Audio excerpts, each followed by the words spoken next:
There's a Mets here for all your Mets here. Let's go. Bring it home. Bring it home. Bring it home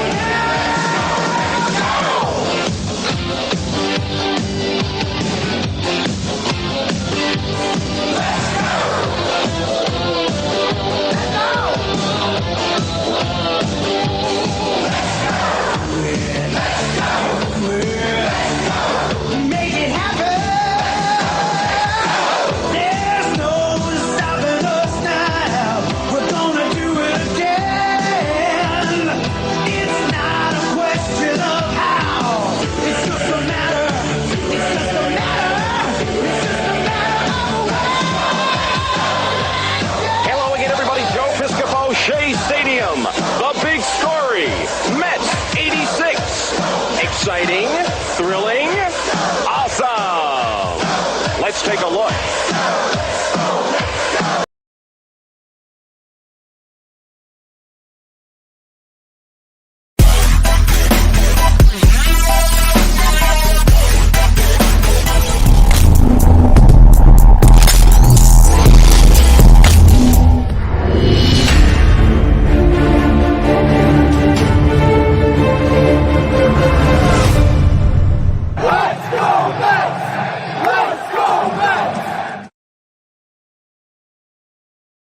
Fans, welcome back to Talking Mets here, Rob, and happy St. Patrick's Day to all the Irish people. Me, you, other people, doesn't really matter. Welcome back to Talking Mets here, Rob, guys. We are going to be here for Mets versus Malins spring training game with Carlos Carrasco on the mound. No green, guys, no green. I look very Irish. You don't have to worry about the green. So what is up, everybody? So thank you for tuning in. We're going to be looking at the game today. We're going to see Carlos Carrasco pitching with his 5 ERA in spring so far. So let's hope that we can see a little bit more from him because Tyler McGill and David Peterson are right neck and neck on who's going to get that spot in the rotation of Phil Quintana. But if Carlos Carrasco doesn't perform well in spring, maybe Tyler McGill can take that spot as well. So we're going to have to look and see what we're going to get from Carlos Carrasco today when it comes to the game today. So we're going to go over the lineup. We're going to go over the pitching matchup. We're going to do everything we got to do before the game at 6:10. So don't forget to please hit on that like button. And don't forget also to make sure you subscribe to the channel if you're not a subscriber of the channel. And we can keep on going with more of what we always talk about is the Mets. No more Edwin Diaz talk because yesterday was all about the Edwin Diaz injury at the WBC. That is kind of a situation where we can't do anything about it anymore. And now we just have to move forward and look at guys that can actually fill the spot of Edwin Diaz, David Robertson.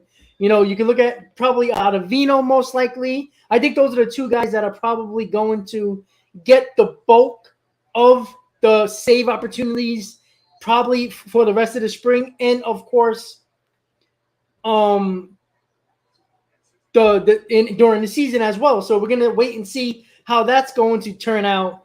And Ken, I know you love Brandon Nimmo. Dad, what do you think about Brandon Nimmo? I love Brandon Nimmo. My dad loves Brandon Nimmo. My dad is over here just hanging out watching the college basketball. Drew Smith is a sleeper, but he's got to stay healthy, right? He's got to stay healthy. I like Drew Smith. He was good in basically the first month of the season. But when it came down to him not being on the field, it hurt us. It really did hurt us, and it kind of sucks. So it's unfortunate, but it's something that we're just going to have to deal with and see who is going to step it up. You know what I'm saying? That's what we have to look at when it comes to, guys in the bullpen. There's going to be a couple of spots open right now. So it is important to actually see because, look, before the Diaz injury, I think this Mets bullpen was probably, I would say, borderline elite because of the depth that we had and, of course, Diaz. But without Diaz, they're probably a good bullpen because everybody's got to get moved up, and that's a problem, right? If Robertson was your bridge to Diaz, now Ottavino is probably going to be a bridge to Robinson, and it's not the end of the world. I mean, let's be honest. I think Robertson can do the job. He pitched in New York. He pitched in high-leverage situations, mostly with the Yankees, so that is something that we can trust that he can pitch in New York, and that's not too much of an issue, so that's good. It's just a matter of the other guys, the Drew Smiths of the world, the Curtis of the world, the Rayleys of the world. Where are those guys going to end up in those situations? Rayleigh's coming back from the hamstring injury. It looks like he can be ready for spring training, but he hasn't pitched a lot. If he pitched very little this spring so far, ever since coming back from the WBC with the hamstring issue. So that's something that you have to worry about as well. There's a couple of other guys that could be guys that make the team. Are the Mets going to leave Tyler McGill in the minors to stretch him out just in case they need Tyler McGill to be that sixth man every now and then to give a couple of, give a start off to Scherzer or Verlander or Senga to keep those innings down and the workload down early on, so you can have those guys, the big guns, at the end of the year, which they clearly failed last year. But let's be honest, guys. If you really look at last year, and me and Ken talked about this a lot, probably every time we talked about what was the best part of the Mets team in the month of September. And you're going to say, hey, Rob, the Mets played like crap against crappy teams in the month of September. But what was really good about the Mets? It was the Mets bullpen. The Mets bullpen, their ERA was extremely good in the month of September. They were the ones that basically got us to, one or two games over 500 in the month of September. I mean, the bullpen saved our ass for a lot of those games in September. The offense was garbage and the starting pitching was garbage. So it became a problem all around. But when your bullpen is good and everything else that you need to win ball games, you needed starting pitching and you needed offense. They didn't get that. And the bullpen can only do so much. I mean, Edwin Diaz barely got the ball in the month of September. And when he's the best closer in baseball and you're not handing him the ball with a lead in the ninth, it's going to be hard to use that asset and use that bullet that you have in a game where you can win a ball game. And that was something that was actually very frustrating because we actually could have used a bullpen that was extremely good down the stretch, and we couldn't get in spots with leads late into the game to use the bullpen that was so damn good. Ottavino had the best year of his career last year. Is he going to have that again? Probably not. Is he going to be good? Well, that's yet to be determined. But I still don't trust Ottavino for some reason. I seen him pitch with the Yankees, and in every big spot, he fell apart. But he was great all year last year. There's not really anything bad I could say about him right now. But you can see that getting a couple of signings, making a trade to bolster his bullpen really does help a little bit. It gives you a little bit of confidence knowing that Diaz is out for the year because this bullpen can still be good.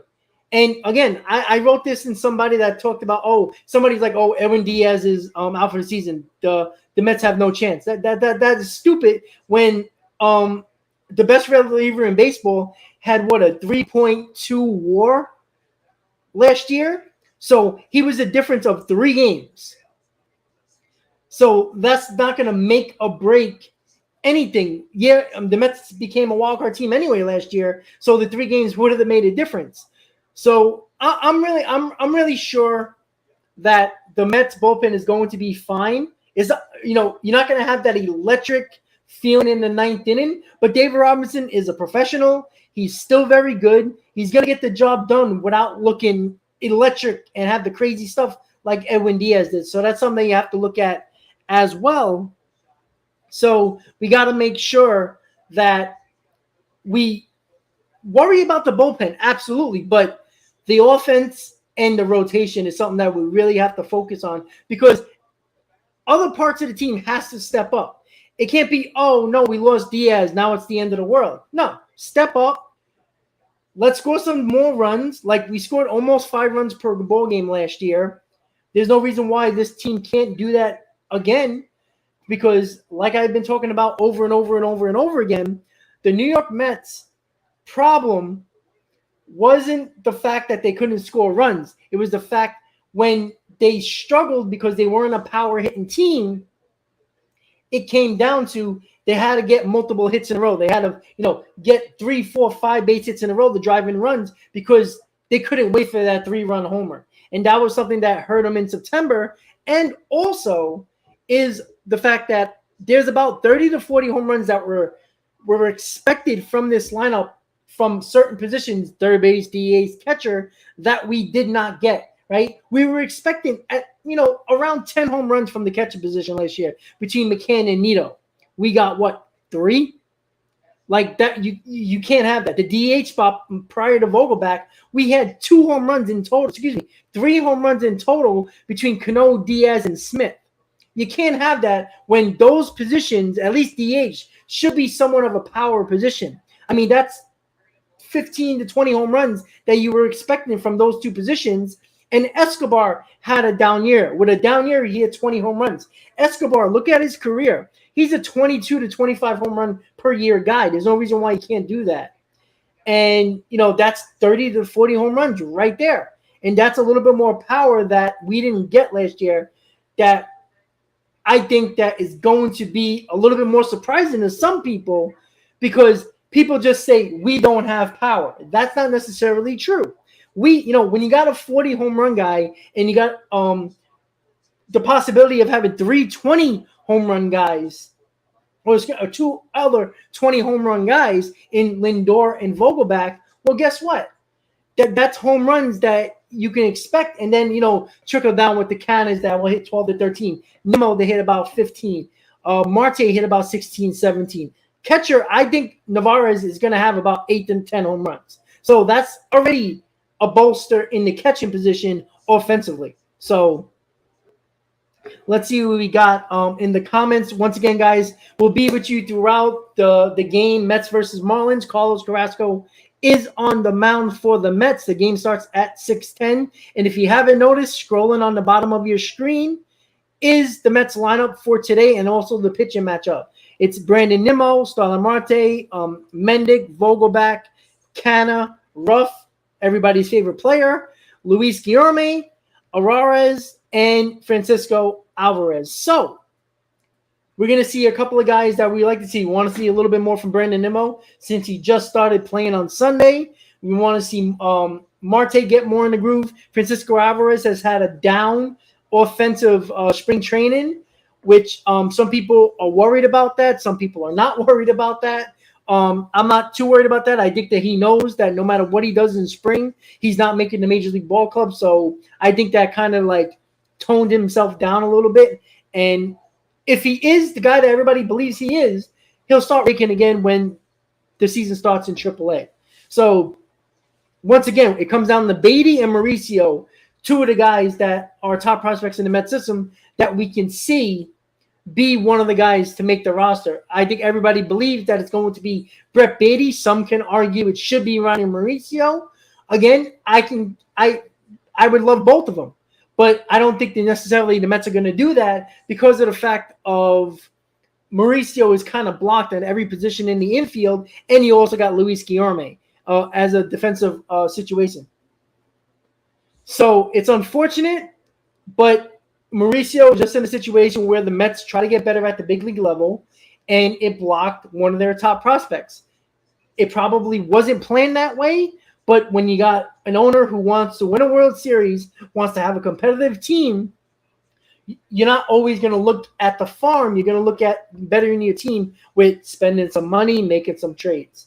And over the years, trading for Lindor, signing Escobar, Reese, extending Jeff McNeil, you kind of leave nowhere for Ronnie Mauricio to play. And as I said 2 or 3, a while ago, 2 years ago, they should have moved Mauricio to the outfield and let him get comfortable there. That didn't happen. For whatever reason, if they did try it behind closed doors, it didn't work out. Clearly, Mauricio, I guess, didn't like it, or the Mets don't think he can be an outfielder.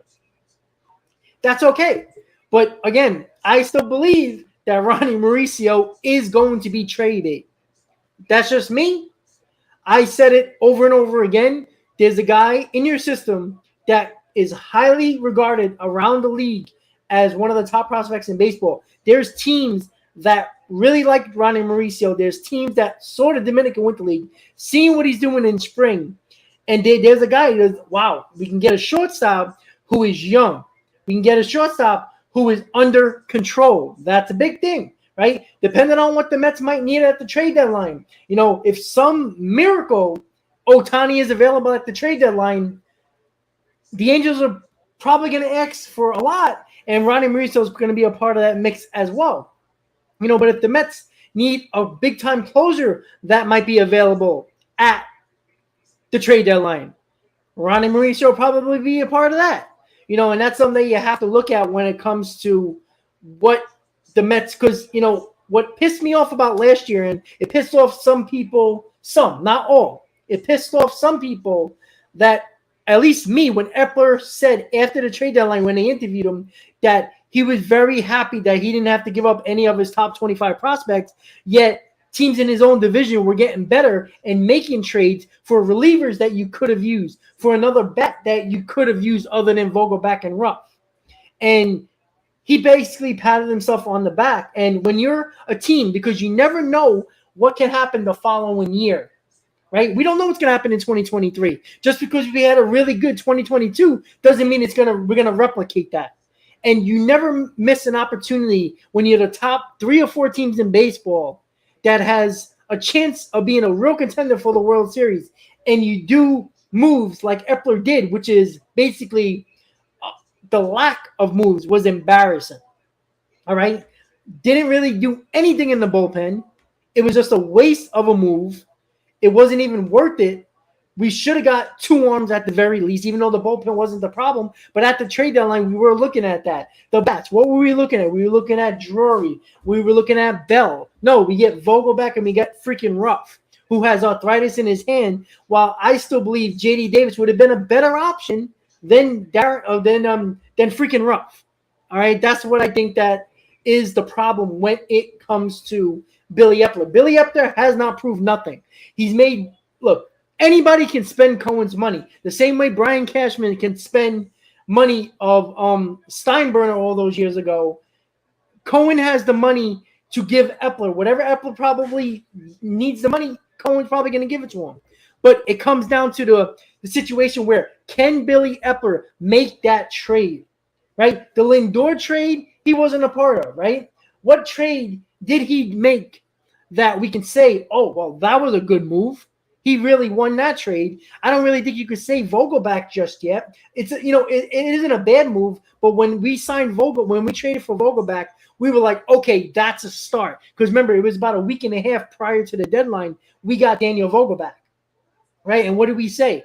We said, wow, that's a good move, but we need more.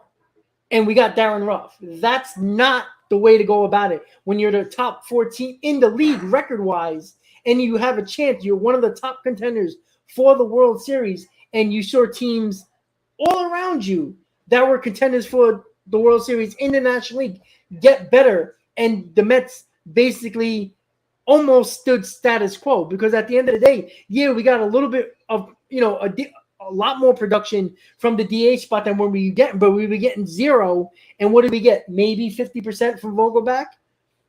Maybe that will change this year. We shall see. You know, I just thought it was a really poor situation that Billy Epler had at the trade deadline, and he failed last year. Let's be honest. No excuse for what the Mets did in September, but you also have to blame the GM as well, because he didn't make the moves because he was so concerned about keeping his 23rd top prospect when the Phillies got David Robinson for basically the same prospect at that level. That's a problem. But he's got to do it now. Everybody knows, especially with Diaz out now. Everybody was just talking about it. You follow Twitter. You see it on Baseball Night in New York, SNY, all over the place that has baseball coverage, WFAN. They were talking about it. When we get to the trade deadline, you know Cohen's going to look for that top closer or that top reliever that might become available that could be a closer. So we're already looking at that. The same thing last year when the Mets didn't get a big bat in the offseason of 2022. What did we do? Right? What did we say? Don't worry. Cohen's going to go get it at the trade deadline. Well, we basically got Vogel back. And that was a week and a half before the deadline. And look what happened, right? We needed more. We all said we needed more. Good start, but we needed more. It didn't happen. That can't happen this year, especially if the Mets start off, as good as they did last year. If they do that, you have to do something. You can't be status quo and act like everybody else around you is just staying status quo as well. The Phillies made moves that benefited their team late in the trade deadline, and they did it. And they got out. You know what? They know what they needed this year, right? What did they need? They had a problem with getting guys on base. They needed on-base guys. Trey Turner is one of those on-base guys. They hit a ton of solo home runs last year, would actually cost them in the World Series. But during the entire season, that was their problem, right? They couldn't get people on base. So there was a lot of solo home runs around Schwarber and Real Muto and Harper and all of those guys. Now you got an on-base guy that should help that situation, get it on for those big guys. And the Mets, even though they stood status quo, I don't know. Can they replicate what they did last year offensively? I hope so. I really do. Because that's going to be another fail. And I know we could have got Correa. That didn't work out. Who knows? The Mets' luck, this guy will win an MVP. Like that would be our luck. The guy's ankle will be perfectly fine for the next 6 years and won't have a problem. And then, Steve Cohen and the Mets brass will have egg on their face. So we got about 10 minutes or about 15 minutes or so until the game starts. I just want to check the comments to see what's going on. Yes, President, yes, Dave Robinson has a big opportunity, but he's been there, done that. Ken says Nimmo going to hit 250, driving 50 RBIs. If he hits 250, we're going to have a problem with Nimmo. I'm telling you that right now. Nimmo better not hit 250. Give me at least 260, close to 270. Right? RBIs is irrelevant for a leadoff man. I want him to get on base, which has no problem doing, but he can't bat 250. I'm sorry. Give me 265, 270, and maybe actually a couple of stolen bases. 280. Wow, my dad said 280. Get that talk. 1865. 1860. Wait, what? 1865. So my dad just said 18 home runs, 65 RBIs, and 280 errors. That's what he wants to see from the now very, very rich Brandon Nimmo.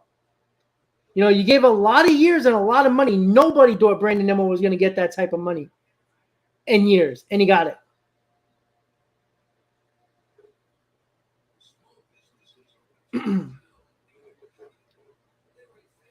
Well, Smith, listen. That's great that you're majoring in anatomy, and that's cool with Diaz and everything like that. But again, there was doctors that were talking about that, it's an odd way to hurt your patella tendon by jumping up and down. That's usually not the tendon you actually hurt. If he stepped on somebody and you twisted your knee or something like that, but we don't know exactly how it happened. We've speculated it. Any video you've seen, he was in the middle of a scrum, right, of them celebrating. So it's hard to tell, right? Did he step on somebody's foot and, really did twist that knee to the point where it completely tore his patella tendon? Who knows? We'll see. But that is something that, look, it's unfortunate. The point is that all the doctors that did videos about the patella tendon regarding Diaz, that they said that with enough recovery time, it should fully heal and he should be back to the Edwin Diaz that we know. Again, that's yet to be determined. Some guys just never can recover or be the same person. That knee is never going to probably be the same, but that doesn't mean that he can't still pitch to the level that he pitched at. That's something you have to wait and see, right? It was a death sentence 25 years ago when Tommy John was being performed, right? Now it's like a cold. You take NyQuil, you wake up the next morning, you're good to go. Like, that's how it is. So that's something that you just nowadays with all the technology and the way tendons are reattached and sometimes they're stronger than other. Like, how many pitchers do we know, not with the knee, but with the arm, with the elbow, right? Tears their ulnar collateral ligament, and they put the new ligament in there. They attach a ligament, they take it from the leg, they put it in the elbow, and the guy's throwing harder after the amount of months rehab, right? And you see that, and sometimes they never have another surgery. Sometimes they do, but they seem like they feel stronger. Like Verlander talked about, his arm feels like he's 25. He even talked about that. So, it just depends on how your body recovers as well. Diaz's body might recover and heal quick, and 8, 9, 10 months of recovery might do wonders for that tendon, to strengthen that tendon. And they're going to do everything they can to strengthen that tendon as best they can. Yes, Peterson is not on, quote-unquote, the roster yet, but it seems like he will be. Like, it's going to be hard to think that he won't be because of the fact that besides Tyler McGill, there ain't really nobody pushing for that Quintana spot. And I do think the Mets really wanted a lefty in that rotation. Why they got Quintana, the veteran, because he would have been the workhorse of this rotation. He would have pitched a decent amount of innings. So I do think that it makes a lot of sense that Peterson is the guy. But again, we got a little less than we got 13 more days until opening day. So we got a little less than 2 weeks of spring training. What if Peterson in 2 more starts gets shelled by, because now you're going to see a lot more major leaguers in lineups, right? Because you're getting closer and closer to opening day. You're going to see real lineups. You're going to see real bullpen arms, real pitchers every inning. So, Peterson looks great against AA and single A guys, but when it comes down to major league rosters in the games of spring training, which we'll probably see in the next couple of days or two. Like right now, we have a couple right now that's on the scrolling on the bottom of your screen. You got Nimmo and Marte leading off. You got Vogel back in the lineup. You got Cannon in the lineup. Slowly but surely, because of the WBC, if the WBC wasn't happening this year, you would probably see exactly the Mets lineups you might possibly see on opening day. And that's when you're really going to see when major league hitters are facing David Peterson. Can he be as dominant as he has been in spring so far? We have to wait and see with that. He'll probably get 2 more starts before it's over. Spring training is over. But I do think he's going to make the roster.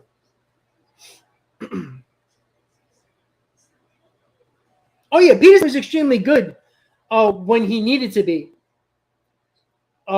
last year. Like, it's not easy basically getting sent up and down to the minors and the majors.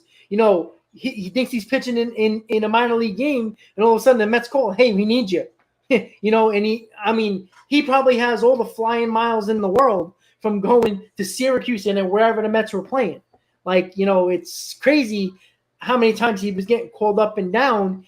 And, he was one of those guys that actually helped us get 101 wins.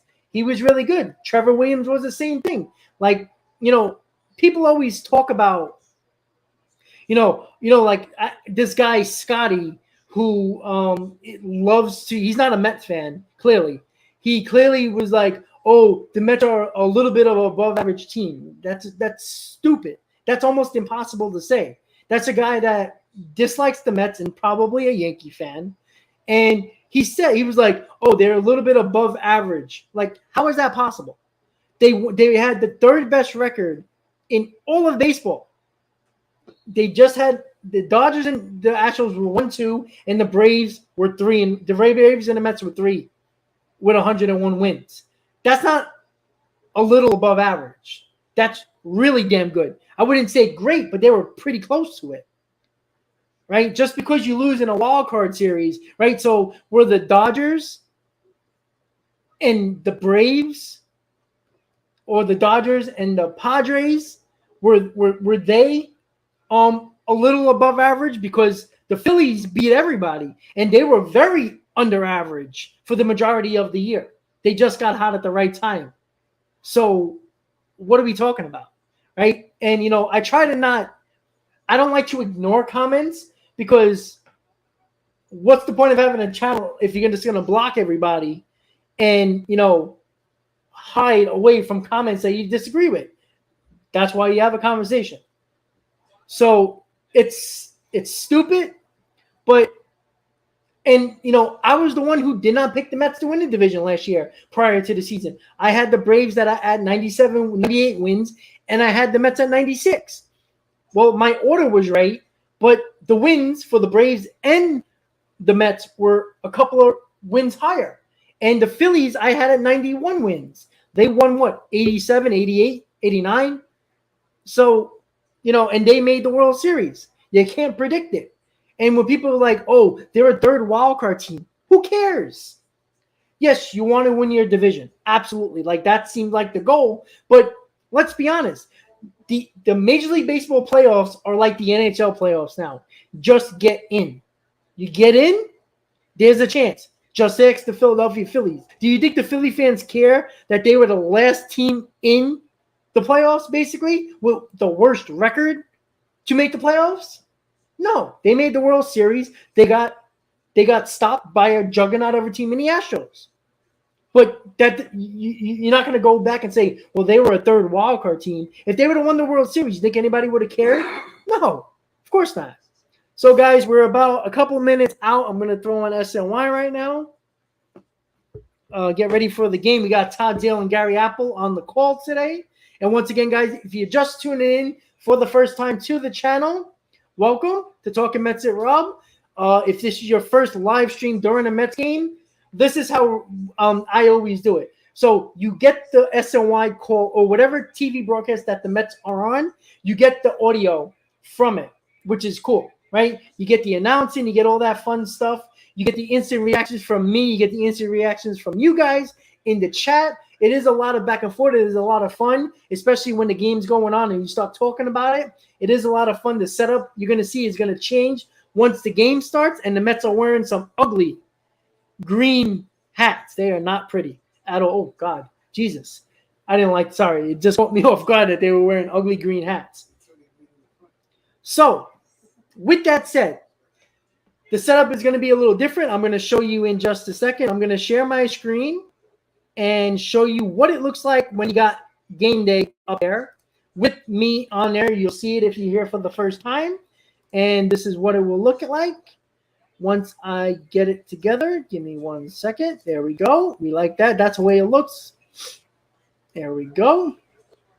And then the background was going to look like this. And, of course, it's going to change with the teams that the Mets face.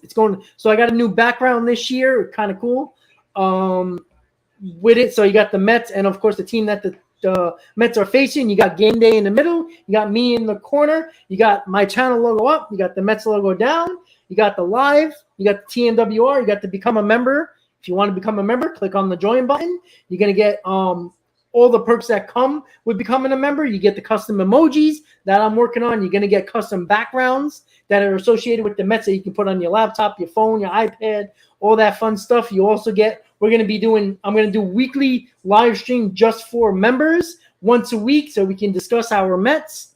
And also, you also get an easy access to channel giveaways that I do across the year. So if you're a member of the channel, you don't have to give a donation to the channel to be in the running for a giveaway. You automatically entered. For people who are just subscribers who want to be in the giveaway, there's a $5 donation to the channel, and you can donate as many times as you want, and that's as many entries as you get for that giveaway.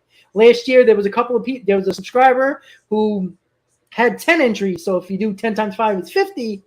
That person won, and they got a mystery box worth about $100 of Met stuff. So that is something that is pretty cool as well. And, of course, members always get entered no matter what. So that is something that is also pretty cool with the channel that a lot of people enjoy. A lot of people like the custom emojis. I had the Gary Keith Ron emoji. I had to put it in the books emoji. I might even throw up a Howie Rose emoji. I'm going to do a Senga emoji. I'm going to do a couple of others. I'm going to do about 15 of them or so. So I got a couple of LFGM ones that I had for the last couple of years. I have my channel logo. So it's a lot of fun, and a lot of people like to use them during the live streams in the chat.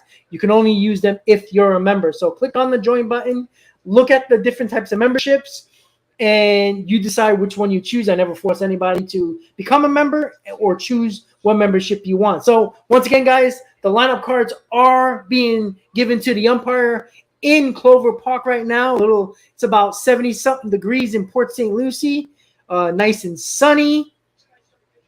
Nice. So they're showing the stats last season for Carlos Carrasco, 3.97. 152 innings, 152 strikeouts, 15 wins, fifth in the National League. So he had a really good year last year. I mean, as your fifth starter, he had an under a 4 ERA. That's something that I always says. If you got a fifth starter under a 4 ERA, you're going to have a good year. So they go into commercial right now. When they come back from commercial, Marlins, Mets, Clover Park, 13 days away from opening day 2023 in Miami. Dad, would you give me that shirt right there so I can show everybody the 7-line outing t-shirt? It's a little different. No orange, no blue. But there is Miami Vice colors. He is unfolding it as we speak. There we go. Oh, that looks nice. All right, so here we go, guys. Bam. Let me just put that a little bigger right here. Here we go, guys. That's what it looks like.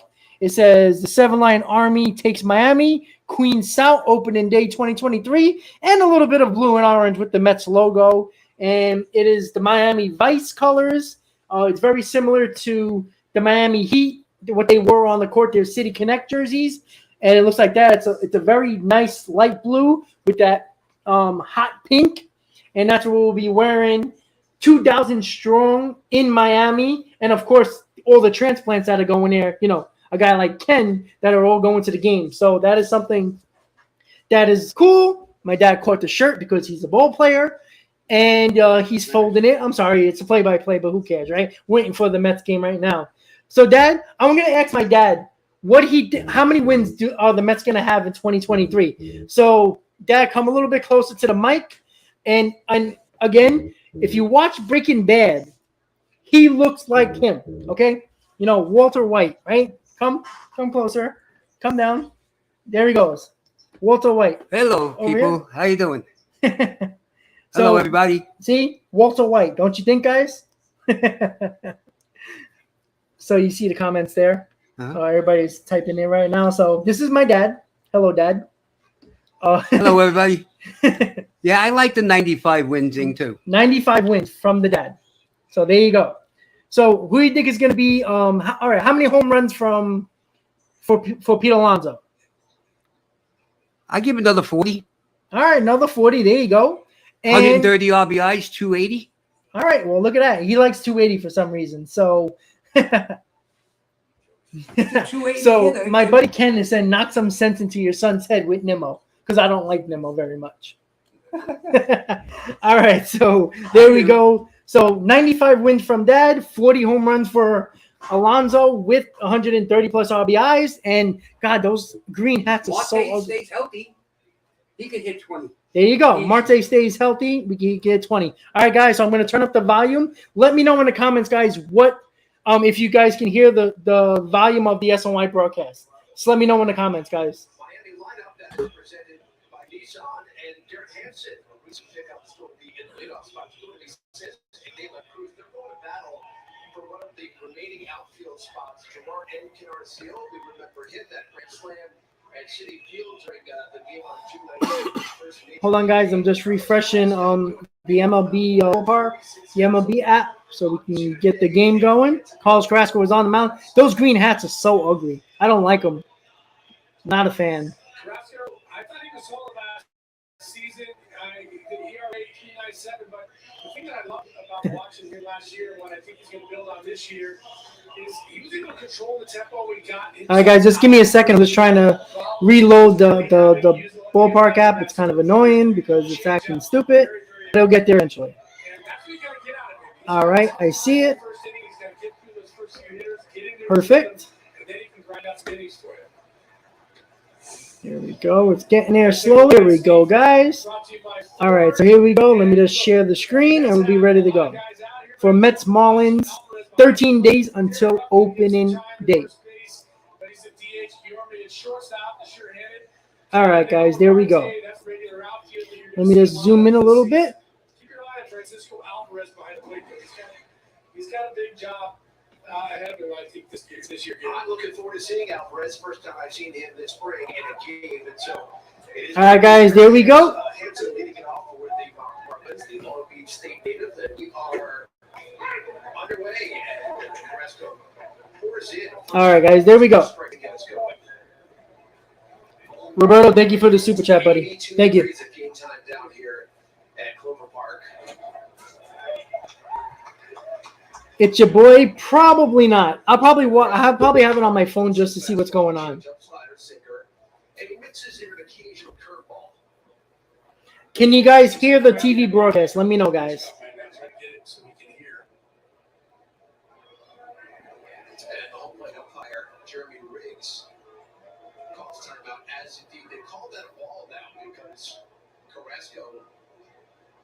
Did not get that pitch off in time. You know what's really interesting? That's something I said I thought was going to be an issue this season with pitch clock. This is my first time doing a game with it going, and right away you see the results.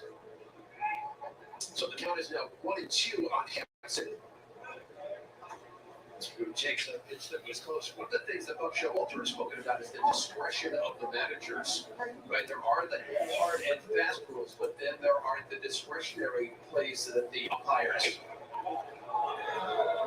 can make through the course of the game, which I think everybody's going to learn about on the fly. You know, I think it was interesting to watch the pitch clock situation right there. All right, we got a full count right now. The pace of the game has definitely increased.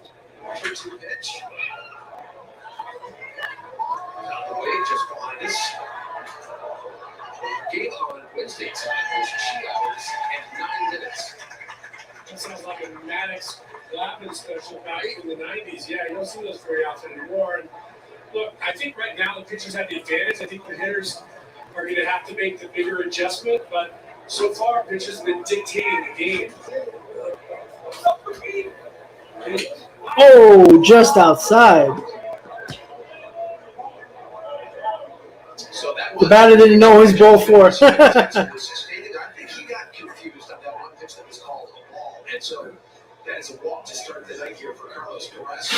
Yeah, it's interesting. You got to remind yourself sometimes when the umpire calls for that one being thrown, you're so conditioned as a hitter to pay attention to what's going on at the plate. Well, that's what happens when you're on the east coast of Florida with your spring training facility. Well, this is a concern right here. Uh-oh. As the pitching coach, Jeremy Hefner, coming out, hopefully it's just they're trying to get the pitch. Yeah, the pitch comm is not working, so he's not injured. He had thrown it to the ground, and then he's trying to get it fixed so he can actually hear what's going on. It definitely speeds up the process.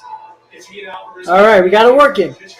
So we got the pitch clock, the pitch comm, and of course there's confusion. What else is there?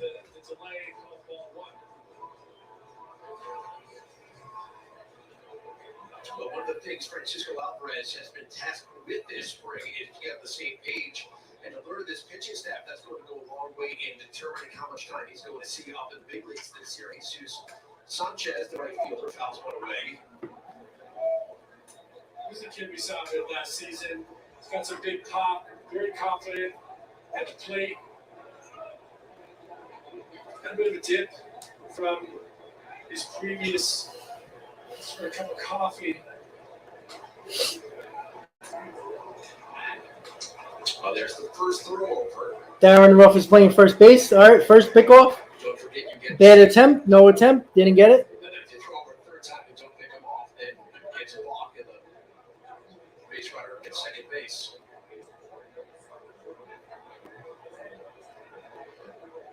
Henson, Sanchez, and De La Cruz, and there goes Henson takes it all out. And so it's still a base work here at Henson. And this is, by the way, a Marlins team that's going to be on the road this year under Steve Schumacher. Yeah, absolutely. And with the rule changes, there's no Well, reason the rule not to changes, close. He's gonna be got stolen the bases. plate. Alvarez, a little funky on his footwork there, got himself out and had to throw across his body a little bit. Sanchez played a career high 98 games a season ago.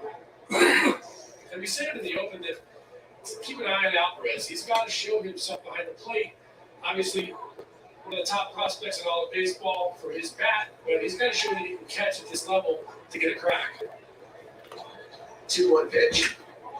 High down. I don't think Carlos Carrasco likes the pitch clock at all. So you came up as a Seems like he's rushing. prospect behind the plate. What's that pressure like? Smith, I've said it. I don't think he's going to be a very good catcher. He was defense first as a catcher, and so that I felt confident. And then, you know, a year plus in the big leagues, they said, "Hey, we want to keep your bat in lineup. We're going to move you up to base or second base or first base." I joked about it, but it's the truth. I'd never been in fair territory in my life, so it was a big adjustment. And it's a lot to digest because we saw Alvarez right there working on the pitch count. Nice pitch. All right. Nice slider on the outside corner. A little backdoor slider. Next movement on that fastball, running away from him. That was a fastball? Okay.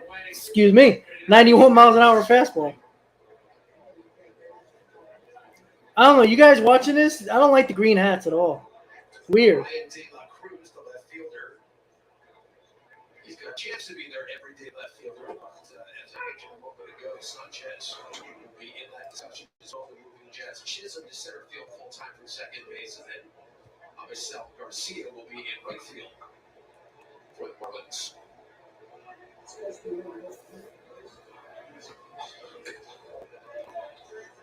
De La Cruz is another guy that the Mets saw a bit last year. He's got big pop, strong kid, still a little bit raw, still a little bit free swinging, but they're trying to hold him in to see if he's going to fight for that top. Henson leads off second. Bombing around short. Nice play by Guillermo. 2 outs. After second out. It's nice to see Cookie settle down. Everybody looks like they got the A's uniform on, hat on. First inning, after the walk, the pitch count situation, the stolen base. So the A's wear their exact colors with the hat. 29 starts season ago for Carlos Carrasco, 15-7. The ERA a little bit under 4 at 3.97. 152 strikeouts on the year. Gerard Encarnacion. Oh, that's a shot. Oh, that's a run. In comes Henson with the first run of the game, and Encarnacion slides in safely with a double, and the Marlins have the lead. Here we go again.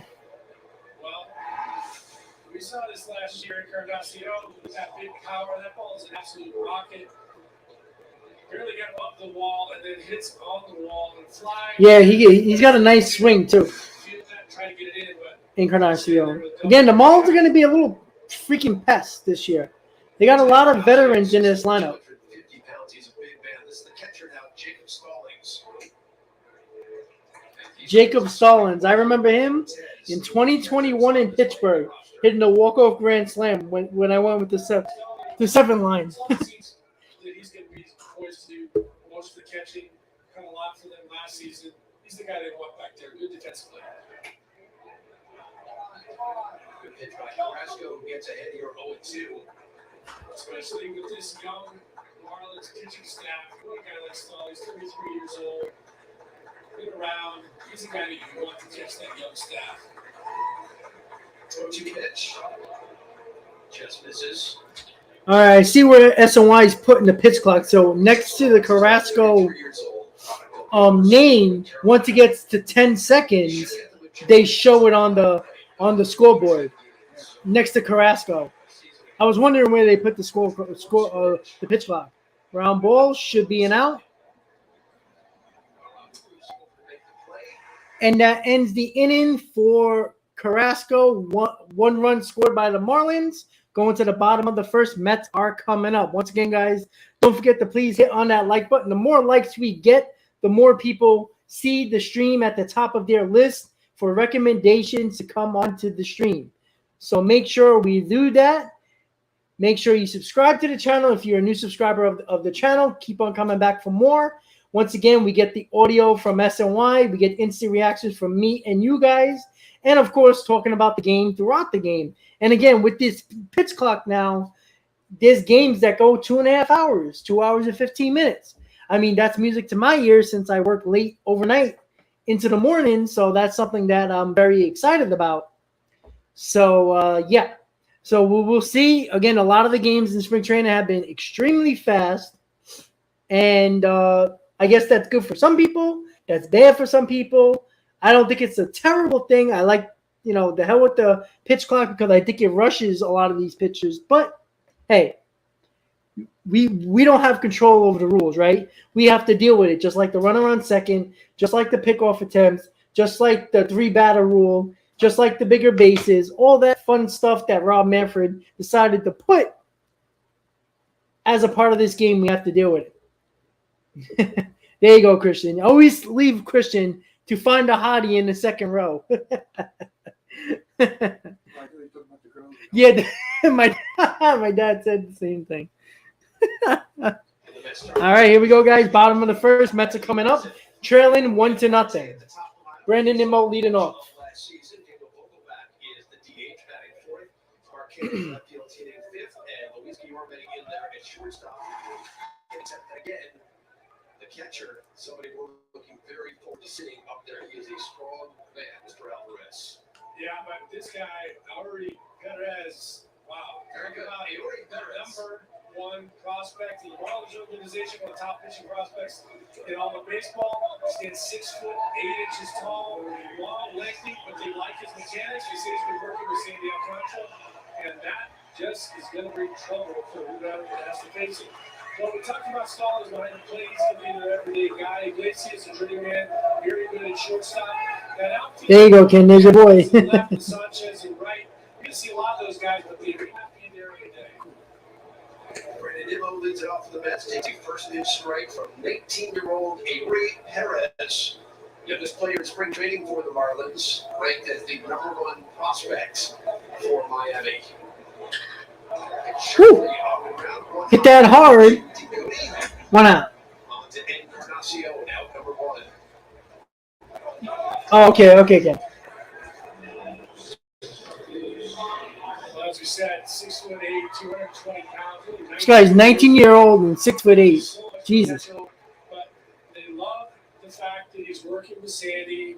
He's got the great fastball. You figured with somebody with that kind of length, he's going to have a good fastball. But he's also got that smooth, long delivery that makes the ball jump on you, kind of like a guy like Jacob deGrom used to do when he was here with the Mets.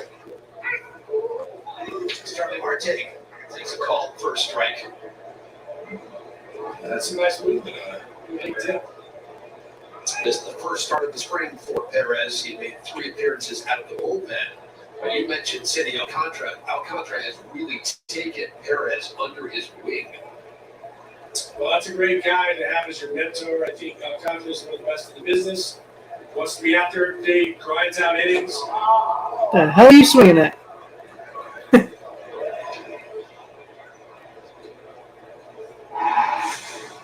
Perez nice and smooth, not too much. Stays on that back leg, gets the leg up high.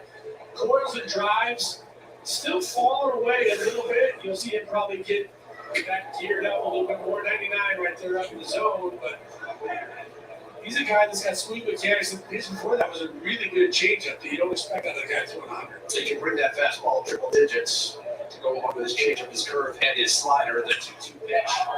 Another hard hit ball, and that is an error to get Marte on base. So that is going to be an error on the second baseman, Marte on first. You see this ball that Marte hits, this thing looks like it's going to hit the pitcher. Nice good reflexes for a big man. It was off to his right. And then the good, he just can't handle it. He's got to be a little bit calmer. That brings up Danny Mendick, 29-year-old. Mendick, I think they got him as a minor league contract in the offseason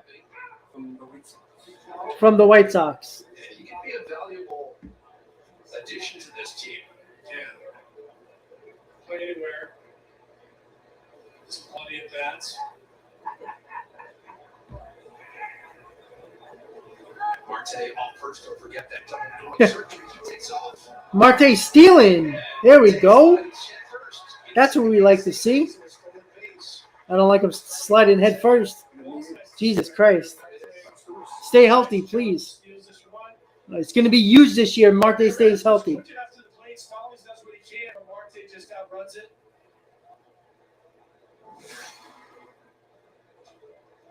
Here's the 0-2 pitch now. Perez to Mendick. Jesus Christ. Swings and misses. All right, strike three, For 2 outs. the second out. A good slider right there. He didn't have to bring up the plate. Come back and got the chase right there.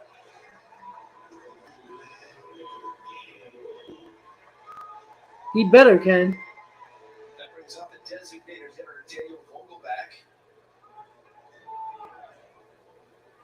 Slid down a little bit this offseason.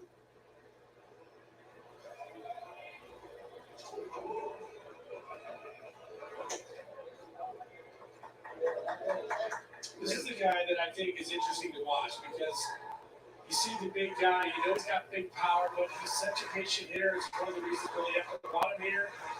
Got a high OPS against right-handed, especially he's a patient guy. He swings when it's a strike. That's one way at 829 OPS a season ago. Played 55 games with the Mets coming over from the Pirates.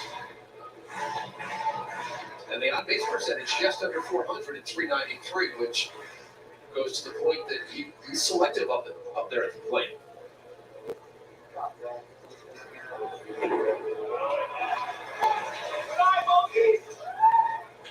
There's that 92-mile-an-hour changeup. That's something that Sandy Alcantara has that's really, really effective as hard as he throws with as much movement. He's also got that changeup. It's about a 7 or 8 mile-an-hour differential, but it dips late and it's tough to lay off. Vogelback without that extra gut can actually swing the bat fully. He was 6'4", $175 now.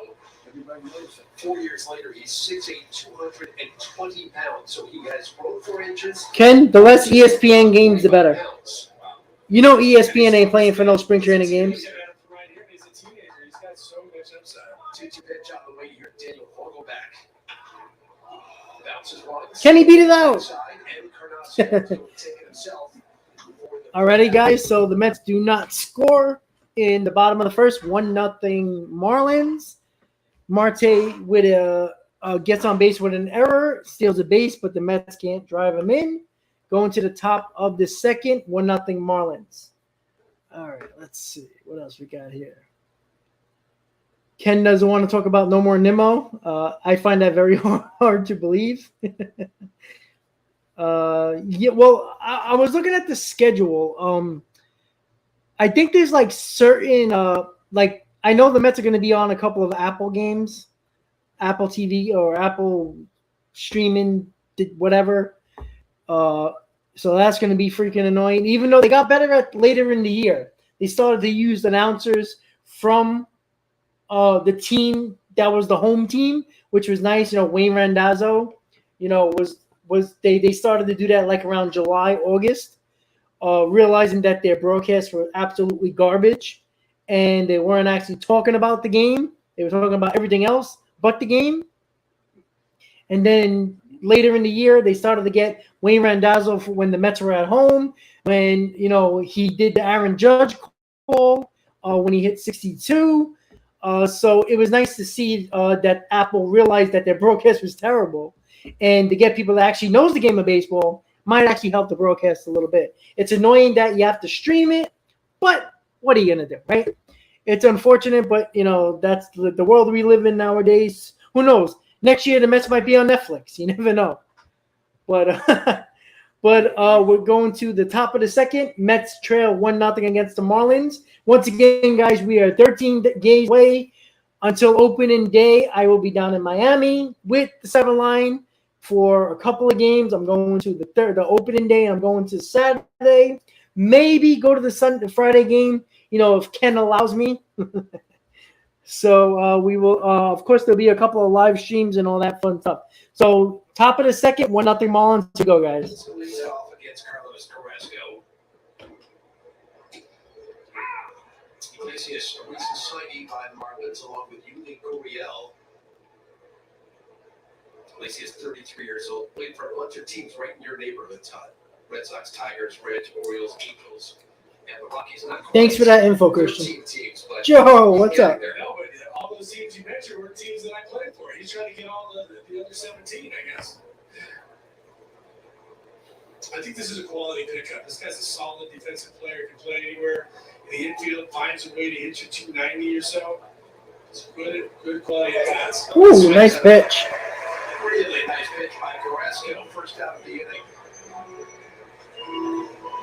So bobbleheads, fireworks, jerseys, and more. There's something for everybody in 23 with 23 giveaways and 12 theme nights. For info and tickets, go to Mets.com/promotion schedule. Yeah, I got a lot of good promotions this year. They gave me the football jersey, hockey jersey, soccer jersey. This year, the football jersey looks really nice. West Virginia. They got the Citi Field replica, the Chia Pet Lindor bobblehead.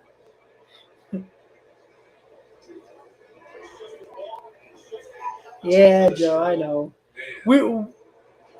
We are gonna try to stay away from the Diaz talk, Joe. We had our moment yesterday. He's in camp trying to prove himself. We have those big numbers on your back. Giants don't have no money. These big pitchers. So Marlins team that won 69 games a season ago. They lost a ton of one-run games, with 41-run games since Carrasco pours in a 93-mile-per-hour fastball for strike two. There's Skip Schumacher, first year as the manager, taking over for Don Mattingly. Ooh, another nice slider. Back-to-back strikeouts for Carrasco here in All right, second. really nice slider. Right there, you got the Was the- curveball right there. At least it's a I don't know if that was a curveball. That looked like a slider. Yeah, that's a slider. miles an hour, that's a good Carlos Carrasco's slider looks very sharp. 28 pitches with 2 outs in the second, so pitch count's pretty That good. brings up Alex DeGoey, the second baseman. He's had a tough spring so Well, far. Joe, he said he was. Getting 0-56. God, OBJ and Aaron Rodgers. What a clown. What a show. That's going to be a freaking Ringling Brothers circus. batting average Right there? this time of the spring. Aaron Rodgers and OBJ. What did you make of these spring games? There was a lot of momentum. We played a lot quicker Yeah. back then, and I wanted to be ready when we were getting ready to go north. And there's a clock violation. All right, clock violation from Carrasco. It is a ball added to the count. If you're watching, unless you're watching that clock all the time, it can go quick. It's going to be a learning process, especially for some of the veterans like Carrasco, again, 35, going to turn 36 years old next week. He says they had no other choice. So the pitcher has got to deliver the pitch by the time the clock strikes Oh. 0, which he did not do. That was pretty quick, though. By 8 seconds, and then the pitcher has to deliver it before the clock strikes 0.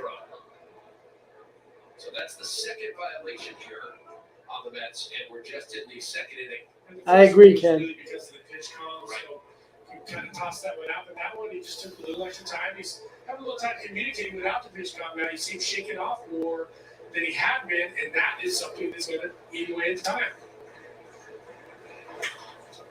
Hopped up. Should end the inning if Marte can get there. Oh, watch out. Jesus. It drops in, just foul. That is a foul ball. As God, we don't need no this collisions. came over, and Marte was coming in and dropped just foul.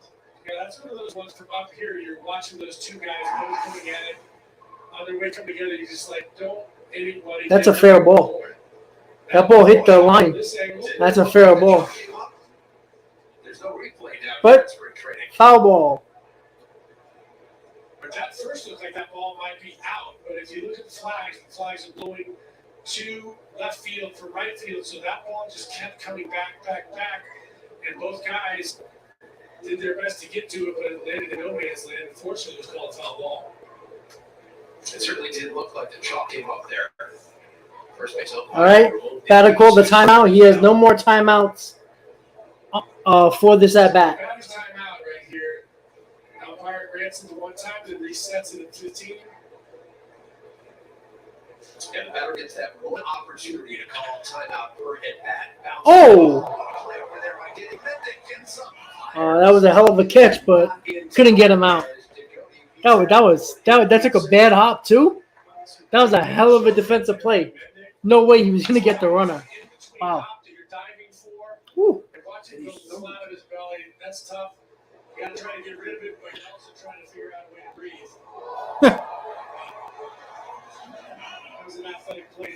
Yorbe was going to get to that ball, but had no chance to throw out the runner. Mendick just not get enough on that throw, but man, he did lay out on that. Jacob Berry is the batter here for the Marlins, number 9 hitter. That's the first pickoff try here by Carrasco, so he's got the opportunity to go over there once more before what would be that third one where you risk the balk if you don't pick off the base runner. Ooh. Oh. And there's a back pick, and I think we're going to see more of that this season. That's going to give the Oh, Joe, don't get me started. more time to catch his breath. Yeah, it's not a bad play. And it's nice to see Alvarez doing that. We talked about the fact that he's got to prove himself behind the plate. Had a tough crack. The first inning on the stolen base, wasn't able to get there. Berry looks at strike 2. Berry was the Marlins' first-round pick out of LSU a season ago. You're gonna see catchers do that a lot more. At the University of Arizona. Then he followed his head coach, Jay Mhm. Johnson, Yeah. over to LSU. That one misses outside. It's 1-2. Good-looking young player, too. Very calm at the plate. 21 years old. Looking for his first hit of the spring. He can hit for average and with power. He's got pretty good plate discipline for a young hitter, and that's Ooh. the second throw over now. Nice pickoff move. That is the second pickoff move. So let's see what the runner does and what happens with Carrasco. If he goes over again, he has to get him out. Twice. Let's see if the runner takes a bigger lead. Yes, he is. Continues to hold on. He's going. And there goes the base runner, and that's Strike 3 inning is over, so that doesn't matter.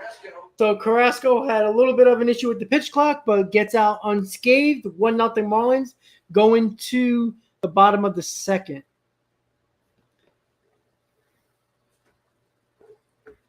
I don't know, Ken. It really hasn't because you can only step off.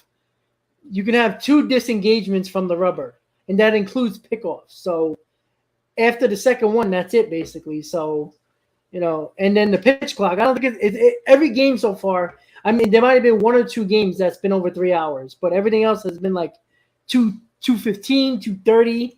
So we'll see. But boy, oh boy.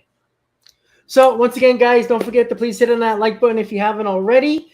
Once again, guys, we are 13 days away until opening day, and we are waiting to see what the Mets are going to do with the last rotation spot with Jose Quintana going to be missing a couple of months. Is it going to be Peterson? Is it going to be McGill? A lot of people believe it's going to be David Peterson, and I also do believe it's going to be David Peterson.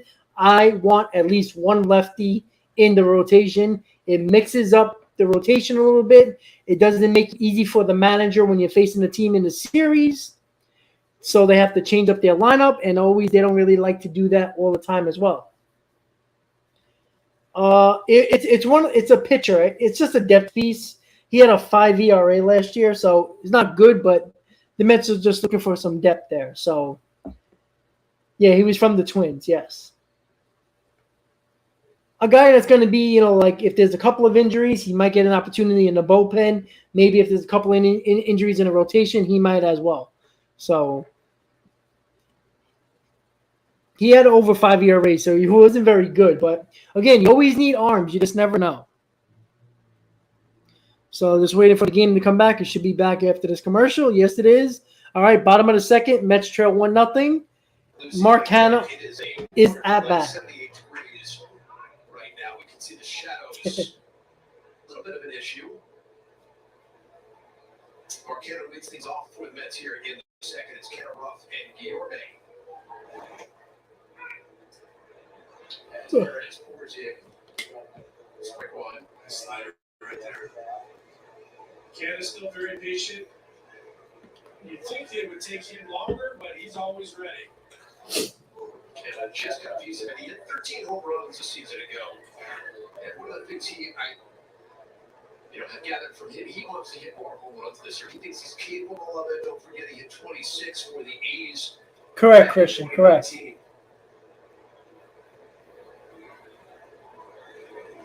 Woo.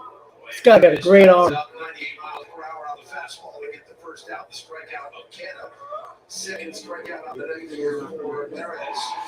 Well, that's just two up in the zone. Throwing Wow. hard, see if he chases. And Marlins always find the pitcher, man. Always have a good rotation. Oh, So here comes the All-Star, Darren Ruff. We know Ruff struggled when he came over to the Mets at the trade deadline I don't think he got a hit a year ago. in spring yet. Arthritis in the wrist so far this year. Oh, sorry, 2 for 14. Ooh. Likes to play his veterans and believes what's on the back of the baseball card.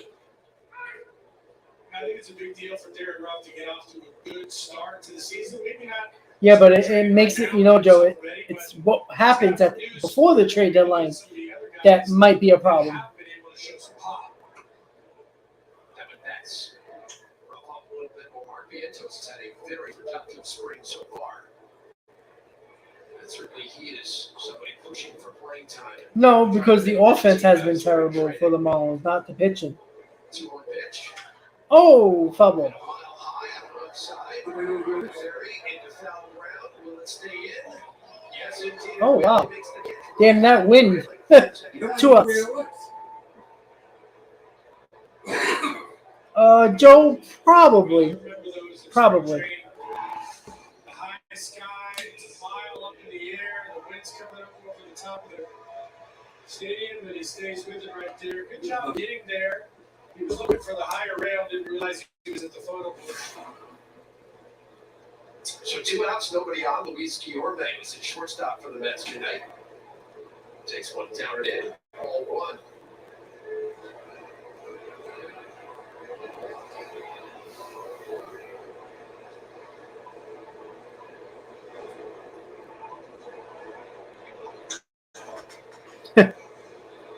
It could just be rough, might just be done. Starts at Double-A. It's crazy.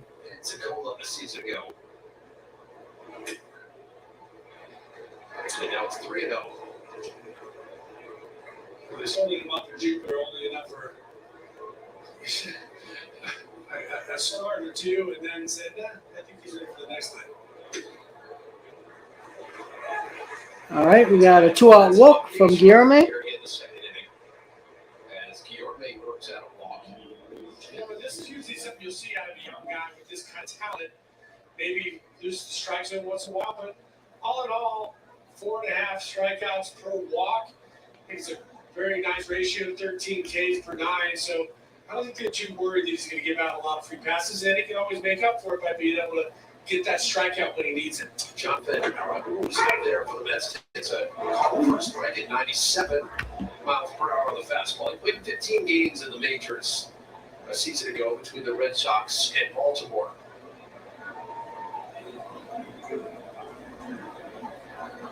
Francisco Alvarez would be next. Woo. Hit sharply but fell. Got a nice swing.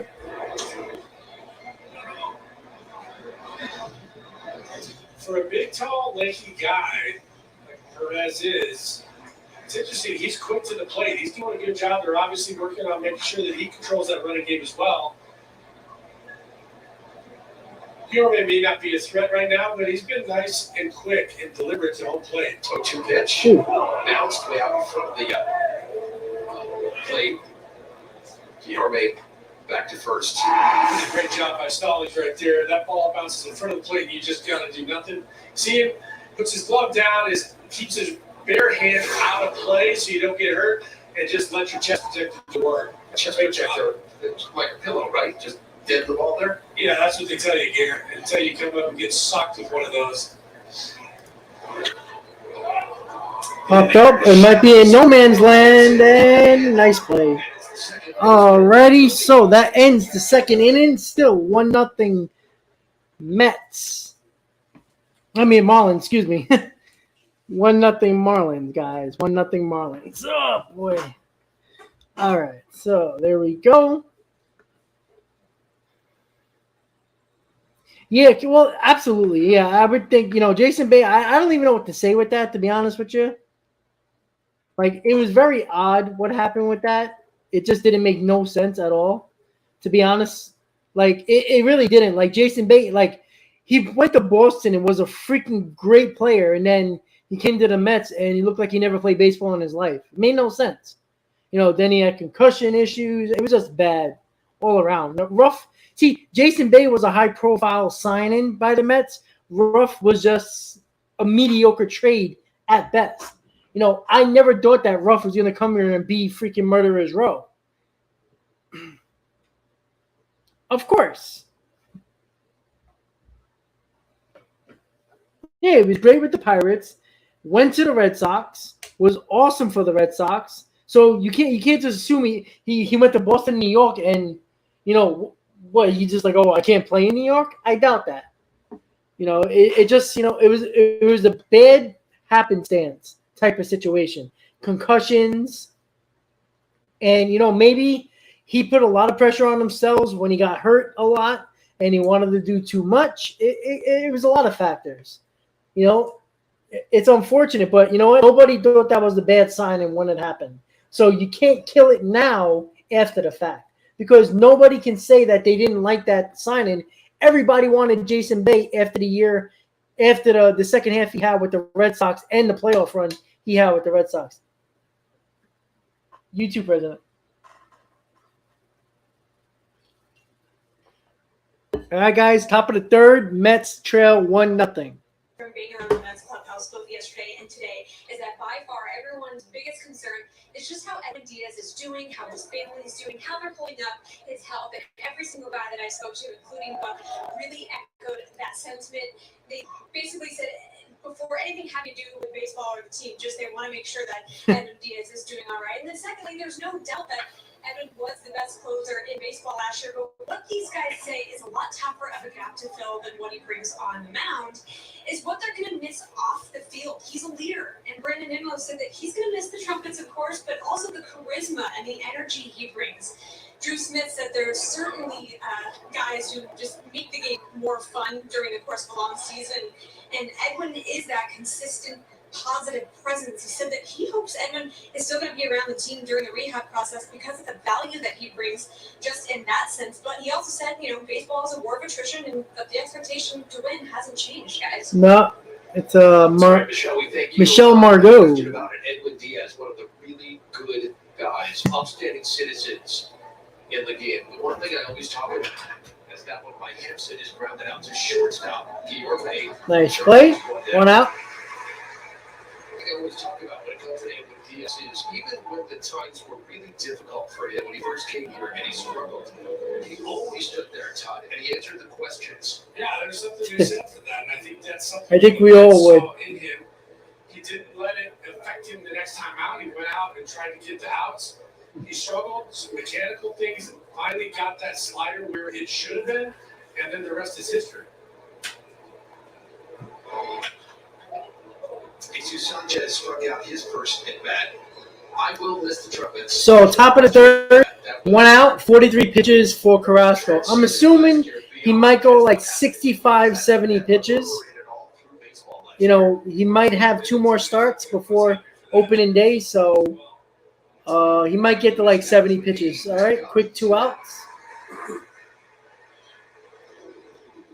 Thing is, Michelle said that sometimes you do lose the human element of it. Right? All of a sudden your closer's gone. What are you going to do? Which is a big issue for this Mets team. But there is the fact that here's a guy who just signed his 5-year, $102 million contract, fired up to get back on the mound and repeat and even surpass what he did a year ago. And now his season is over before it begins.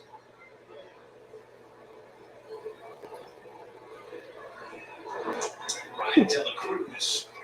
Well, the best pitch for Carrasco so far is that slider. You're right, Gary, and it's easy to say,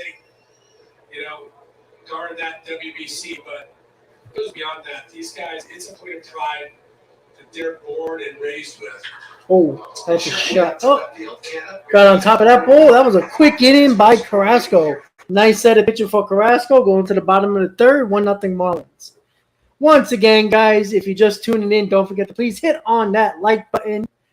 We got a couple more innings to go. You can see that the pitch clock speeds up the game. It's obvious, and it's very interesting. So just wait and see how it's going to be during the season when the games actually matter. Carrasco, most improved Met. Oh, that would be – listen, if Carrasco is a guy that he has a really good year, that's only going to help the Mets. It's just that simple. Like, I think if Scherzer and Verlander stay healthy, I think they're going to be Scherzer and Verlander, which is really good to great pitchers. Senga, we all know, is a wild card. We don't know how he's going to pitch. Can he adjust to major league hitters? Can he adjust to the ball? Can he adjust to the mound? There's a lot that he has to adjust to. He never pitched more than 140 innings in his career. Are the Mets going to try to stay under that? Or they're going to surpass that, say, hey, you're our third starter. We need you. I think the Mets are going to make sure that they go slow with him early on and then go from there. So that is something that I think the Mets are going to do with him, especially Buck Showalter. I think he's going to, they might skip a Senga start. They might just take him out after 5 or 75 pitches a couple of times in April just to save those innings for later in the year when you really do need Senga. Even though every game matters, you want to make sure Senga is not worn out by August. Because let's be honest, you can have easily 135, 130 innings by August, maybe a little bit more. And then, what do? You pray that he doesn't get tired. I don't think the Mets are going to risk that. All right, Francisco Alvarez at the plate, 1-0 Marlins. Bottom 3. Francisco Alvarez leads things off for the Mets here in the bottom of the third inning. Alvarez, the number 9 hitter, then back to the top of Nimmo and Marte. Big mighty cut. Yeah, I don't look at that Smith with spring training, to be honest with you. Perez has a really good fastball, but then his off speed, that changeup and the slider both. Oh, that's way up in the air. That might be gone. Oh, nice play. That wouldn't have been a home run, though. Terrific play out there by Brian De La Cruz. Wow, he pulled me there for a second. I thought he was just pulling. Alvarez hits those moonshots. Alvarez, he got under it. He knew he didn't quite get it. He was helping a little bit. De La Cruz gets back, sees the wall, gets out. That ball wasn't going out. He was a little room between him and the wall right there, but still, nice shot getting it out. And then wait a little bit, Gary, before he shows the ball. He did have us on edge a little bit. As you can see, the flex are blowing out towards left field. And again, that ball was not able to go out. Brandon Nimmo grounded out to second. His first at bat. And there goes Nimmo, hits one down the line. Is he going to dig one out and take a triple? Of course he is. Brandon Nimmo. 1-out triple for Brandon Nimmo down the first base line. That's a triple for Brandon Nimmo, his first on the spring. He should have hit a home run. I'm just trying to piss you off, Ken. Hey, Sean, how you doing, buddy?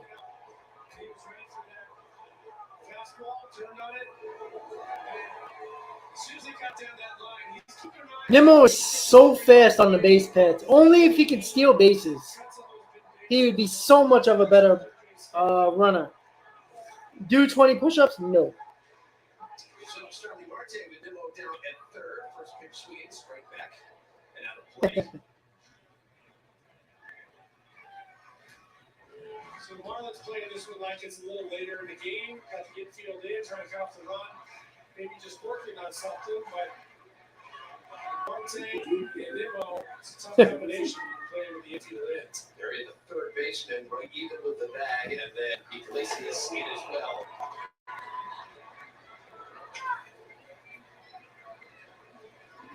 Nice slide right there. Marte was looking, trying to take it. Just disappeared. This is where the Mets struggled in September. They couldn't get those runs in. They didn't have the power to do so. They were trying to get these runs in by just getting a sac fly, hitting it the other way, stuff like that. Situational hitting. See if the Mets can do that. Really quad issue with the broken finger in September, which I believe derailed this Mets team offensively down the stretch. And he's a huge part, whether he's producing at the time or not. He's a threat. Oh, Nimmo comes home on a wild pitch. Tie game. Something you don't see very often from Stallings that we talked about. He's a solid as a catcher back there. All of a sudden, getting used to this guy. You see that splitter just kind of die. It's definitely a pass ball. Probably not going to be a wild pitch. Catcher should have had that.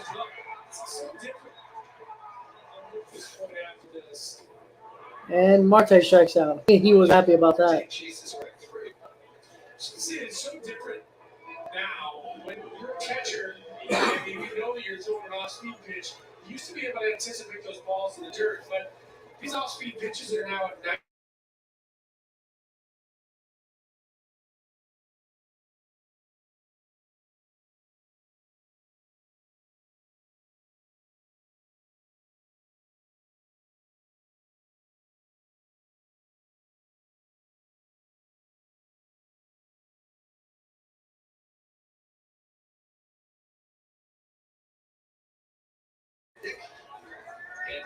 Sorry, guys. I hit the mute button on a second. All right, so that's the end of the third inning. But Brandon Nimmo does what Brandon Nimmo does best is work a good at bat, uses his great base running skills to get that triple, and of course the pass ball gets Nimmo home to tie the game for the Mets. Top of the fourth coming up. Mets, Marlins, spring training, 2023. 13 days left until opening day. God, can it come quicker? Please let it come quicker. Please let it come quicker. That would be nice. So, once again, guys, don't forget to please hit on that like button if you haven't already. Once again, guys, if you're new to the channel, this is the way the setup's going to look during Mets games when I do live stream. So, that's going to be a lot of fun. A little bit of a different background. Got a little bit of an orange and blue, darker background. So, the MLB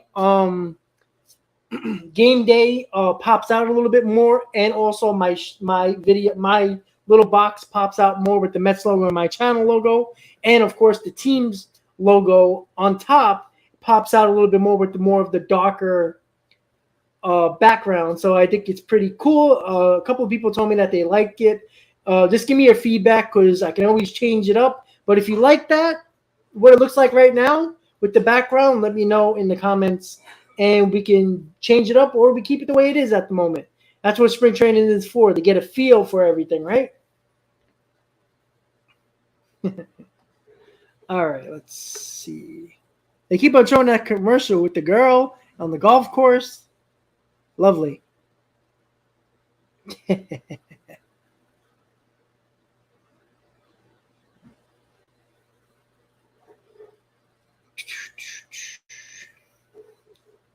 Ken, I try. I'm not gonna lie.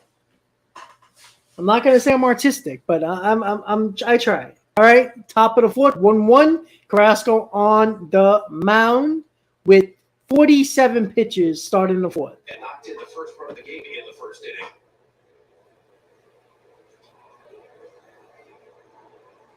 He is a big. Same to you, Jake. Thank you. Once again, made his major league debut against the Mets at Citi Field last season. His first hit in the big leagues was a grand slam. He was the 9th player in the big leagues over the course of the last 22 years to do that. And he's playing first base today, but he is a guy that's vying for that left field spot as well. We mentioned what we saw of him last season against the Mets, not only that grand slam, but that rocket arm of his as well. He's in first base today, but he's got a chance to play out there in left field as well. He threw out a base runner in that game where he hit the grand slam. It's one of those games you dream about. Get my first hit. Yeah, why not make it a grand slam? Yeah, why not? Doesn't matter. Do something on the other side of the ball as well. Count is even at 2-2. The pitch clock. I think it expired, but they didn't call it. And see, this time the clock expired and they didn't call pitch clock. But that is a strikeout. Umpire might have missed that. I think that was right on the cusp there, Gary. I think he might have just started picking up that leg when the clock read 0, and he got credit for it. Jacob Stallings can't hold up. Strike one. Oh, yeah. Just Second clock in basketball. You're up, you get that thing off your fingers, same way right there. Carrasco just beat the clock. And I could be wrong about it, but look to me, when he got the ball back, they reset it to 20, not to 15. Well, they threw the ball around the infield. Right, but when he got it back, it looked to me like they reset it to 20. When that pitcher gets it back with nobody on, that's Stallings goes. Another strikeout. There you go. Find out right here. It was 30 for them to throw it around. Nice pitch right there. The slider gets it out front. Toss it around, and he gets the ball with it still at 21. But now, by the time he's up on the mound, he's getting himself ready to go. Jose Iglesias struck out his first at bat. It's a better timeout right there. He reset that clock again. It's Carrasco with 6 strikeouts through the opening 3. No, it's actually next to the scoreboard. At least in Port St. Lucie, it's on the scoreboard. So he's probably looking at that. But I don't know where it's going to be at Citi Field. I'm assuming somewhere behind center field. I'm thinking. Iglesias way up in front of that one. Yeah, that's that other slider. That's a great effective pitch. You see that 81 miles an hour right there. Carrasco won 14 pitchers with at least 5 seasons of 150 strikeouts since back in 2015. He is a big time fish starter. If he can stay healthy, he has to do some good things in the back of that Mets rotation. And really, when you think about it now, he probably moves up to number 4 with Quintana out until at least the 1st of July. And looks like David Peterson has the inside track for that 5th starting spot. Count is even at 2 here. And that is it for a 3rd strike. Struck out the side for Carrasco. Very nice from Carlos Carrasco. A little bit of interesting with the pitch clock. The umpire did not call a ball. Yeah, it's possible, but it's very close. Again, it's a judgment call. It really is. If he just moves during the windup and it's 0, is it that close? Is it a judgment call? It seems like it. That's why I don't like it, because it's still a judgment call. I guess so, but you know what? They've been doing it in the minors, not the major league umpires, but we'll see. Again, it's an adjustment for the umpires as well, not just the players. So that's something that you have to look at.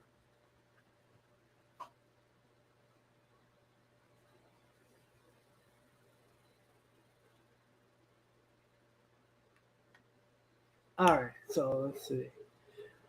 So yeah, guys, like I said, again, could we really look at the Carrasco outing? You know what you look at here. You don't look at necessarily the results of his outing. You want to see how many pitches he throws, how many innings he goes, how effective his pitches are.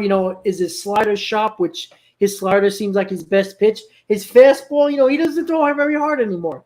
He was throwing 93, maybe hit 94. So he's a guy that needs to hit his corners. He needs to spot his fastball, occasionally throw breaking balls for strikes, have the batter lean in a little bit. That's what Carlos Carrasco is now. He's not throwing 96, 97 anymore. Maybe occasionally if he has an extra day off, he might throw a little harder, but not to the point where he was throwing, 5 years ago or so. But again, he's going to be our 5th starter. Give us another year with an under 4 ERA, and I'll take it. All right, Vogel back up. Bottom 4, 1-1 is the score. One here for the Mets in the bottom of the fourth inning. They tied the game in the bottom of the third. Brandon Nimmo and then the wild pitch with Marte up and back. So things are all even here.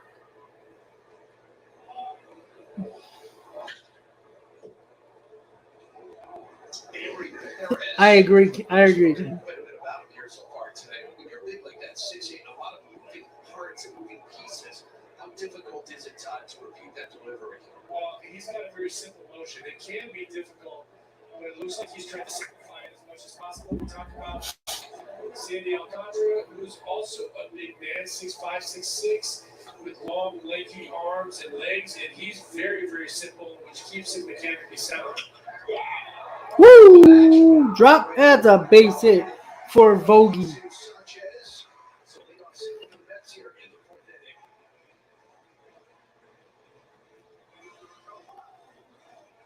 So kind of a joke, break down all the options for the Mets after the Diaz injury. Up latest episode. Shooter, why do you say that? Was it where Edward You do realize the closer isn't the end of the world, right? When your closer has a 3 WAR, it's not that much of a difference. Granted, you always want Diaz for sure, but I mean, look at the World Series champion the last couple of years.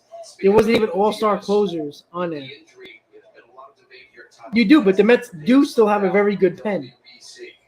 And should be played Even without Diaz, they still got a solid pen. It's not as elite. I thought it was elite with Diaz. Without Diaz, but the Mets got better I don't think there's in the bullpen better time. with the additions. I mean, I know They did. debated all you want mid-season. Now you got guys that are really depending on. Really, did the Phillies have a big-time pen making the World Series? No, they were average at best. And I happen to support it. You know, the Dodgers had a solid bullpen. The Braves had a solid bullpen, and where did they end up? Playing a few more games than the Mets. You had 2 teams in a World Series that bullpen was average at best. It's a big deal. It's something that they have a lot of pride in. There you go. And Arthur. it's something for them to get to the major leagues and play on the biggest stage in the world, but it is also something. I agree with you, Shooter. I agree. Colors of the name of But their country they didn't get to the World Series but with their bullpen. They got in the World Series because their offense was absolutely insane. That's why. But name me a pen that was really damn good that won the World Series. Because the last couple of World Series was either starting pitching, offensive juggernaut. It wasn't the bullpen. That's not true. Shooter, the Nationals in 2019 were a shit team. The Braves were a good team. They weren't a great team in 2021.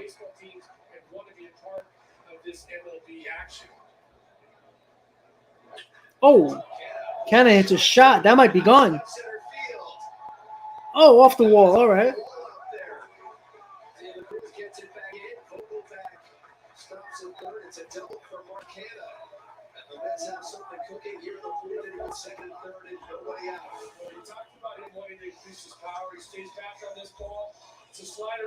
I want to see Canna with some power this year. A little bit more power. That was a ball that just was driven in the gap. Cruz did a good job trying to catch up to it, but wasn't able to finally bring it in. No, I don't look at the win total either. Honestly, the hell with the win totals in baseball anymore. You make the playoffs, you can win the World Series. That's basically how it is now. Major League Baseball is like the NHL playoffs now. Exactly. All you got to do is get hot at the right time. That's it. Happened to the Nationals in 2019 as well.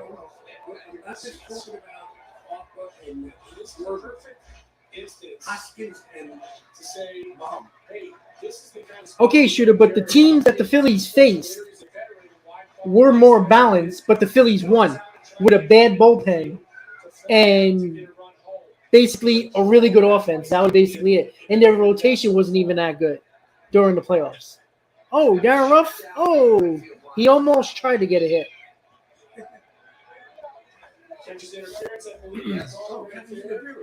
Oh, we got catcher's interference.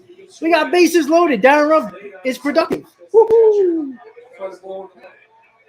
Yeah, but who cares? You know what I'm saying? Like, luck is luck. It would have been nice if the Mets got a little bit of luck. If you look at the Mets bullpen ERA last year as a whole, they were in the top 7 or 8 in the league. You know, you don't need elite bullpens anymore to win in Major League Baseball anymore. You don't. The Astros bullpen was good, but it wasn't great. The Phillies bullpen was absolute garbage, and they made the World Series. The Braves and the Dodgers had better bullpens. The Padres had their bullpen, but yet they didn't make the World Series. Look, to make the World Series, to win the World Series, takes a little bit of luck, and it also takes you get hot at the right time. Like, that's what the Nationals did in 2019. The Phillies did it last year. They got hot exactly at the right time. The Phillies were the worst team in the playoffs record-wise. Their team was not very good. They got hot at the right time. That's all you got to do nowadays. The Major League Baseball playoffs is like the NHL playoffs. Just get in and anything can happen. Hey, I'll take another Buckner's legs again. Bases loaded, nobody out. Swings and strike one. Easy fastball for the base. Got through it, now he's got back. Yeah, just 2 for 9 so far this spring. Bouncing one. Well, shooter, any team could say that. But you can't name me a team that didn't get lucky at some point during the year or even during the playoffs to get where they had to go. Right? When the Astros faced the Yankees, if the roof was open and Minute Maid, the Aaron Judge home run would have went out in Houston, and that could have changed the entire series. That's kind of luck, no? Yeah, okay, but they also became the best team, and they won the World Series, and they were killing people, and then they ended up one of the worst teams in baseball. Juju, he looks good right now. Sinks a little bit, so maybe a little tougher for him to go up there consistently. That one shot down the left field line fell. So this is what we talked about. Really, Louis just trying to find a way to put the ball in play. You know, the ground ball past the pitcher is going to get a run home. And that's his job right now, get a run home. Umpires called time. I think something was out on the field. The left fielder was fielding the foul ball, and they hadn't returned to his position yet.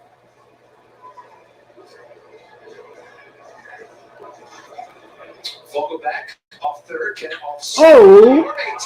Oh, that's a bases clearing double.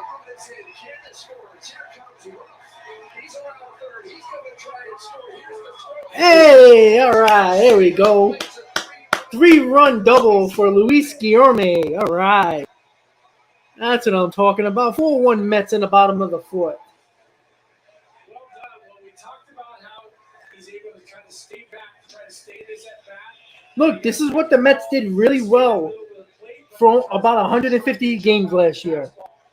They made so many productive outs, so many good quality at-bats with runners on. Shoot it. Think positive, baby. Uncle Stevie's here. Think positive. Takes we're getting there. All right, 101 win season. It ended in disappointment. But you know what?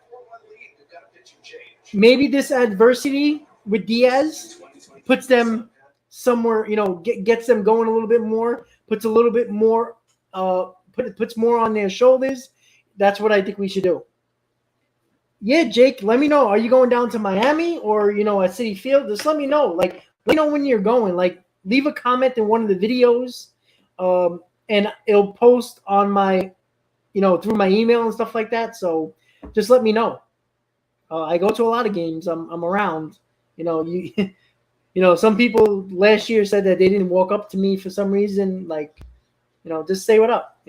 Just let me know when you're there. So, look, like I said, guys, I don't know what you guys look like, but you know what I look like. So you got to come up to me. I can't go up to you if I don't know what you look like. Yeah, listen, guys, listen. Just because the Mets lack power in the lineup doesn't mean they can't score runs. Last year, they scored just under 5 runs the entire year last year. That was without having major power in the lineup. And, yes, you would always like more power, but again, I think this lineup's going to have more power from the catching position, from the DH position with a full year of Vogelback, with Navarez, who I believe can hit 10 home runs, hell of a lot more than James McCann hit last year. Big deal. If you get 20 home runs, 18 to 20 home runs from Vogelback, and about 8 to 10 from Navarez, that's a hell of a lot more you got from the DH position and the catcher position last year. All right, here we go. Still bottom of the fourth, nobody out, man on second, 3-run double by Luis Guillorme to give the Mets a 4-1 lead in the bottom of the fourth. He's doing a good job of making his turns. And with these bigger bags, we talked about the fact that there might be a little bit tighter turns, and that could be the difference between out and safe right there by being able to make that good tight turn. That's a good call by Zeal, that the bigger bases, you can make tighter turns on the bag, and that split second can make the difference between a safe or an out call. It's a good call by Zeal. 27 games last season. He's 33 years old. This is a guy. Shooter, Alvarez is not ready. He is not very good behind the plate. He's not. Career so far, so jury's still out. And the Malins just popped up, and Malins can't get there. It's a nice idea right there. Try to move that runner from second to third. Still nobody out. Got one crack on it. As you see, he's trying to push that ball past the pitcher for a base hit, not trying to sacrifice. He just dropped the barrel a tiny bit, which is why it fouled back. Yuri Perez gave up 4 hits and 4 runs, but he's responsible for the runner over at second base in Guillorme.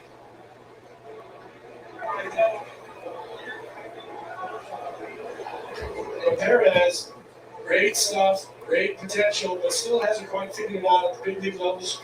Have a tough spring, but this is all great experience for him right now. Jonathan Arauz popped out. Jonathan Arauz.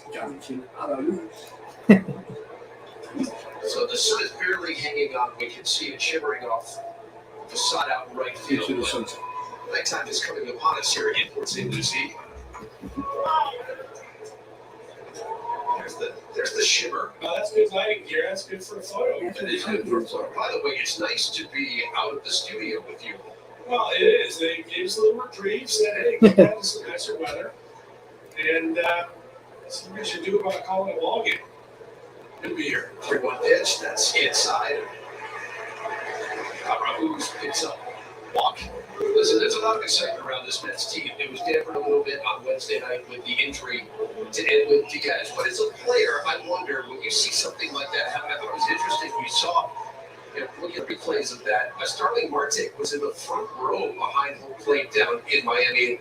We saw the emotion on not just the players on the field, but on Marte and everybody else. I wonder, as a player, how you digest this and try to think about it moving forward. You know that there's always injuries in this game. There's something that you can't control, so you have to deal with it. See what Alvarez can do here.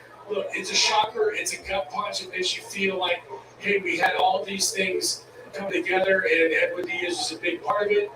Great offseason signing. All right, I'll take you on that, Jake. It is a gut punch for sure. I appreciate that. But, Gary, Let's hope it is memorable. Billy Eppler, Buck Showalter last year, if you learned anything from him, it was that, hey, we're not feeling sorry for ourselves when somebody goes down. When somebody goes down, we expect somebody else to step up. It's a big loss, but they're going to find a way to fill that gap. Francisco Alvarez fly out deep to left field. Nice play out there by De La Cruz in the third inning, right at the wall. Mets have 3 in here in the bottom of the fourth inning. And 2 on with nobody out, facing Oscar Rosaban. It's a good take right there by Alvarez. Tough 1-2 pitch. Gets the count back even. This kid, we talked about how great his upside is a hitter, but it's not just his power. He's a smart hitter. He knows how to work the count. He knows some plate discipline, and he's only going to get better. 2-2 pitch, missing outside.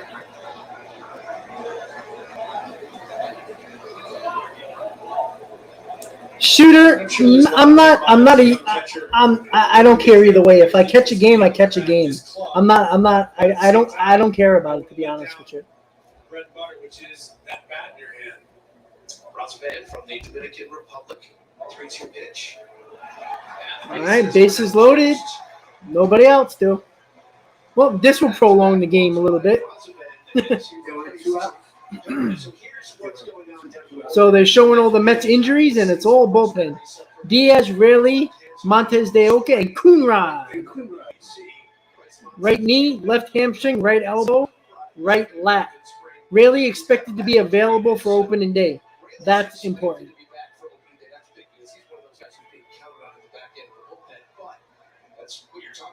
Yeah, and I'm okay with people caring about it. That's fine. I just don't care about it. And when I see players get hurt, no matter if it's the Mets or not, who are relevant to their major league teams, it's a problem. And that's not the reason why I don't care about it. I just never cared about it. If there's nothing else on, it's baseball. I'll watch it, but it's not great baseball. I mean, there's a lot of guys that are not major league talent on there either. So it's, you'll have, like you saw the other day when the guy from Canada was a 19-year-old who was clearly not ready for prime time and was getting shelled by USA. That's not good baseball. It's boring. All right, Brandon, see what you got. It's interesting when asked about not playing for Team Italy in the WBC, he said, I want to win a World Series. That is more important to me than the WBC. And so that's good work. Nimmo had the best comments about the WBC. Everybody's got their own take on it. Everybody's got their own feeling. Yeah, and I can understand that sentiment from Brandon, but he also said something that I think made a lot of sense for him personally. And that's last year he played 151 games, which was the most in his big league career. He said, if I'm going to be playing maybe 15 or 20 games before the season starts, I want to be playing 30 games or so after we get to October. That's a lot on my body. I want my body to be ready to be able to compete for as many games as I can as a Met this year. Did he go around? No, he did not. And the count goes full. So I think the Brandon made a lot of sense. He's a guy that's had difficulty staying on the field for an entire season. Last year, he was very productive, and he was out there 151 games. I know Mets fans will see him out there again. Bases loaded, 3-2 pitch. And Once again, Brandon Nimmo working the count, fighting pitches off. Right? He took a little bit what he learned last year after the lockout. Didn't need as much time to prepare. Felt, and again, I go back to using his term. I use it all the time. Load management, which is it goes to the same point, right. He's like, you know what? I had a short spring last year, stayed healthy longer than I ever had. Felt good at the end of the season. Why do I need the extra reps? Just because they're here. All right, nice walk by Nimmo. 5-1 Mets. Still nobody out. With the fourth run of the inning, and the Mets extend their lead to 5-1. Roseman's not going to find himself on a big roster if he can't throw strikes. He comes in and put out the fire. Got 3 walks and a run walked in. Nice job by Nimmo going from 0-2 and working that count for RBI. So the bases are still loaded as Stallings is going to go out and have a word with Roosevelt. There's a Marlins team that lost. All right, guys. So there's a pitching. There's a meeting on the mound right now. 69-93. So the Mets are leading 5-1 in the bottom of the fourth. Bases loaded, nobody out. One of the big issues that they had last year was the fact that they did. Once again, guys, if you're just tuning in, please hit on that like button. And so they've gone out. They got Gene. We are 13 days away from opening day, guys. I know we all can't wait for that. From Minnesota, he was the American League batting champion a season ago. So they want guys who can Probably, it depends. contact hitters. Is it a regular burger? Is it a polar bear burger? The polar burger, which is like $22 probably. And you know, you got to wash that down with some soda or some water or some beer, which is probably about another $10 to $15. He came in relief of See if Marte can do some more damage here. Alvarez, Nimmo, and he's behind Marte. 95 on the fastball to get back to even 1-1.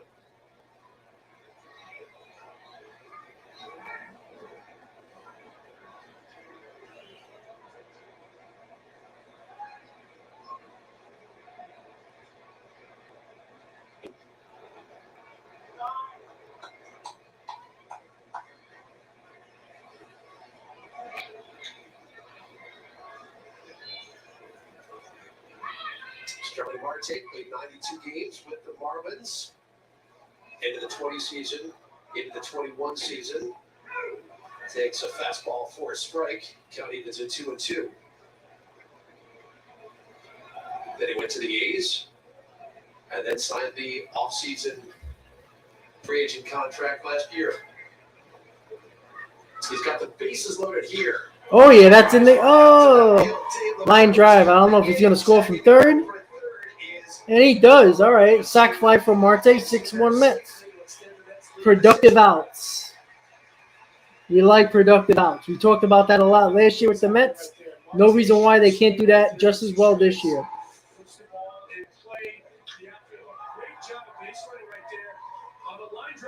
Sometimes your first reaction is to think that ball is going to be down, got himself back, and planted in time to make the transition and score on the sack fly. Nice job, all around.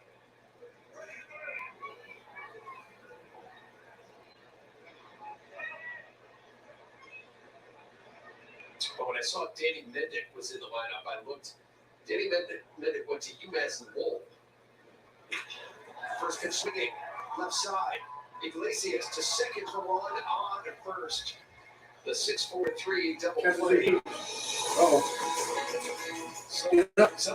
Oh, shit. Nimmo's hurt. Down at second base. Oh, And shit. that is a grave concern for the Mets at the moment. Oh, shit. Oh, Lord, what happened? Holy goodness. Boy. Was it the left knee possibly? Oh, Jesus Christ.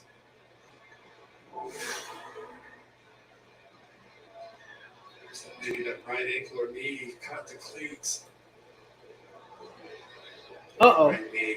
Ryan Baca, the assistant Oh, trainers shit. out there. Buck Showalter's out there.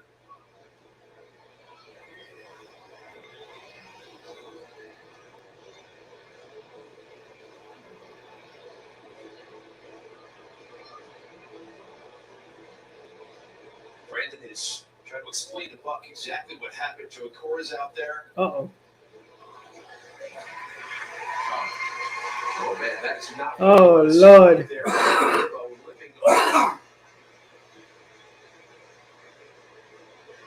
On a pretty routine 6-4-3 double play. As you said, he was going in there and looked like the spike just caught. That right spike. As he Hopefully he tried to just jammed it. get that right foot extended. Watch the right foot as he tries to extend it. He goes down to slide on his left side, and then the spike catches right there. And just got pulled underneath him. Just that quick little motion like that is something that you're not expecting. You've got your inertia going forward. Well, he's walking a little better now, so he looks like he's okay. Serious. Let's hope not. Jesus Christ. So, Well, more on this. clearly not playing half of spring training clearly doesn't stop you from getting hurt. And, you know, this is the other thing when it comes to the base running rule now, where you can't do a heavy slide into second base. You know, he pulled up and he got his cleat stuck. It's Jesus Christ. Wow. You know, in this situation when you already know you're going to be out of second, just pull off towards the outfield. Don't slide. Like that was just you saw he was in between. He didn't know to slide or to stand up, and look what he did. So he played what, 3 games in spring training? Wonderful. Oh, Tommy fans or something. Jesus Christ. Yay. Maybe he should have played more in spring training. Maybe this wouldn't have happened. Is this also, a freak accident that everybody likes to say about Diaz, just like with this? Oh, lordy, lordy, lord. My lord. I have no comment, guys. Well, this whole, look, you see what he clearly did here, and it came down to the fact, like, I don't know. God. Big gang, listen. Go talk to Frank the Tank. I don't care. Jesus. God, you have no life if you keep on talking about him. Shooter. Injuries wasn't really the big major concern last year. Besides Marte, of course, DeGrom and Scherzer, but like. Back is up there. All right. First and second, and 2 outs for Jeremy Riggs, the home plate umpire. Is now trying to go out and explain things. I think it was catcher's interference again on Stallings. It was they called it. Yeah, it was catcher's interference on Jacob Stallings. Yeah, very bizarre. As you see right here, as it's coming, home plate umpire calls time, turns, and the reason that he waited right there is because catcher's interference, if you put the ball in play, you can take the result of the play or the result of catcher's interference. So he waits to see the result of the play before he officially calls it right there, and then calls it back. And as it turns out, Mendick's at first, another run home. And the unfortunate part about all of that is Nimmo going down on the slide at second base. Ken, please. That's just excuses. Like, So it's Tim LeCastro I mean, you can't slide properly. Like, in the lineup, so he's on second base. yeah, he is a dumb base runner, but that's why he should have just pulled off to the side without even sliding. There was no need to slide there. He was about 5 feet from third base for second base. Oh, Lord. Let's just hope he just jammed his knee. A little bit of a hyperextension. Certainly about Brandon Nimmo, who flipped off the field Let's after hope. his spike caught, trying to slide into second base on that play.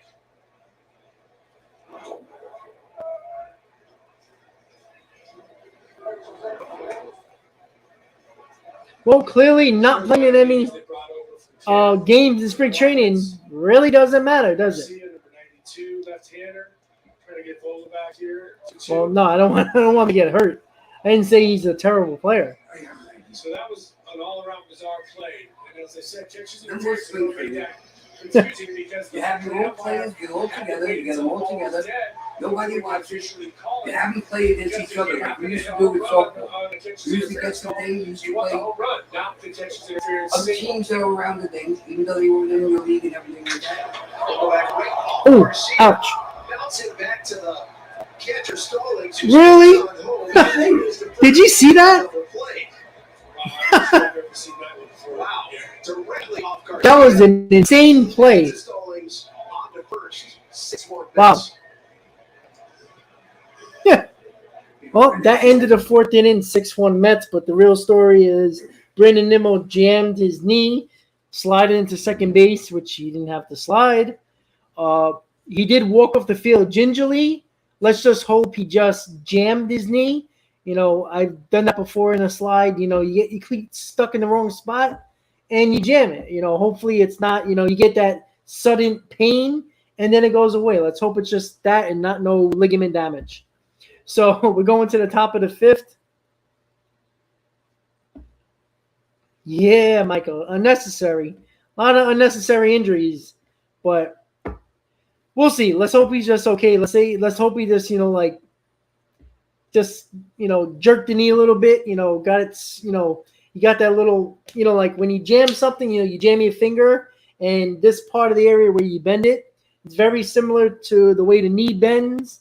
You jam it, it hurts, right? You didn't break it, you didn't tear anything, but, it hurts like hell. Let's just hope He wasn't putting pressure on it for a second, and then he started to gingerly walk on it. That's a good sign, I guess you can say. But Jesus, like, God Almighty.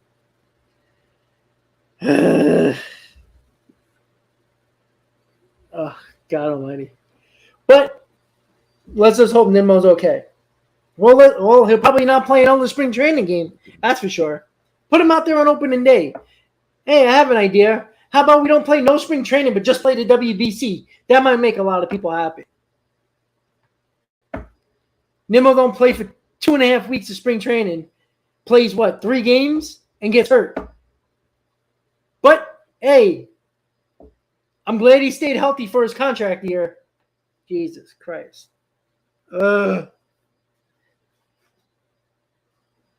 Going to Miami for opening day is not a vacation. It's like torture.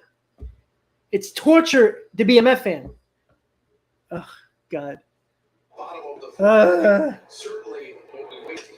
All right, Brigham, Jeff Brigham, who is a guy that can definitely be a part of this bullpen. 3.38 ERA last season, 16 games with the Marlins. Drafted originally by the Dodgers, 4th round 2014. 31 years old, and let's see what you do. I'll be right back, guys. Enjoy the game for a couple of seconds. That's what we talked about. It's always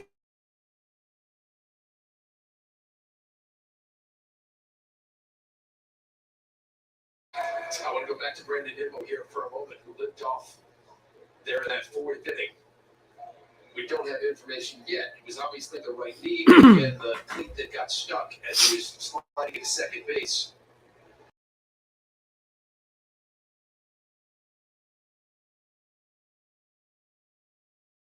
Part of this team, they can ill afford Brandon Nimmo to not be in the leadoff spot out there in center field. no. I mean, Remember East. look.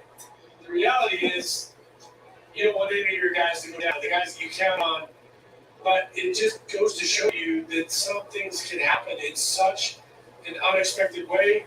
Then we're just going in routinely and goes to put that right foot out in front of him, catches the heel on the dirt, and then drives the knee or drives the leg underneath him, and hopefully something that he's going to recover from. But man, you don't like to see that.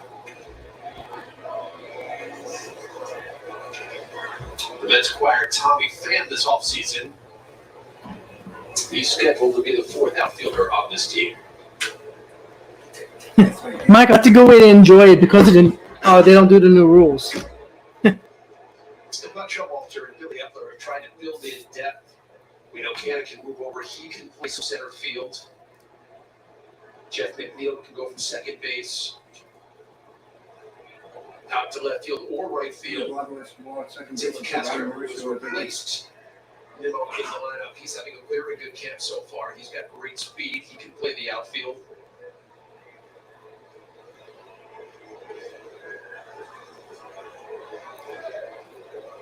Bring him behind 3-1. Count goes full. Carlos Carrasco started for the Mets, 4 innings, 2 hits and a run. He struck out 71. Carrasco looked very good today. Really calmed down, and got dialed in after that first pitch. 57 pitches, 41 of those 4 strikes.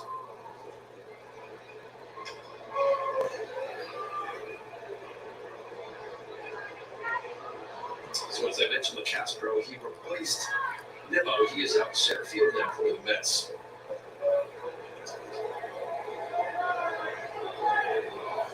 Upstate New York native. That was fell straight back in just below us. I wanted to go after it. You did go after it. I was hoping you were going to dive out of the booth.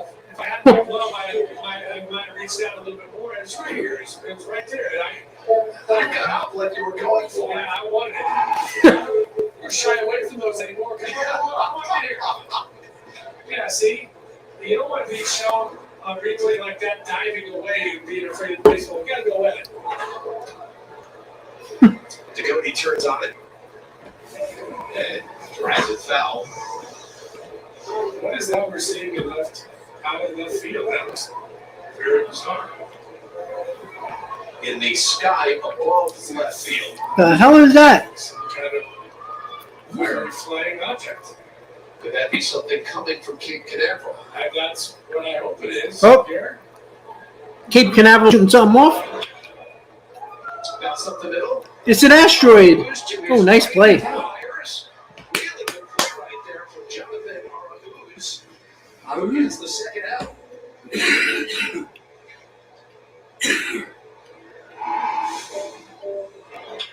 That was really nice. It's one thing he slides here, but then he stays with it right there, gets rid of it.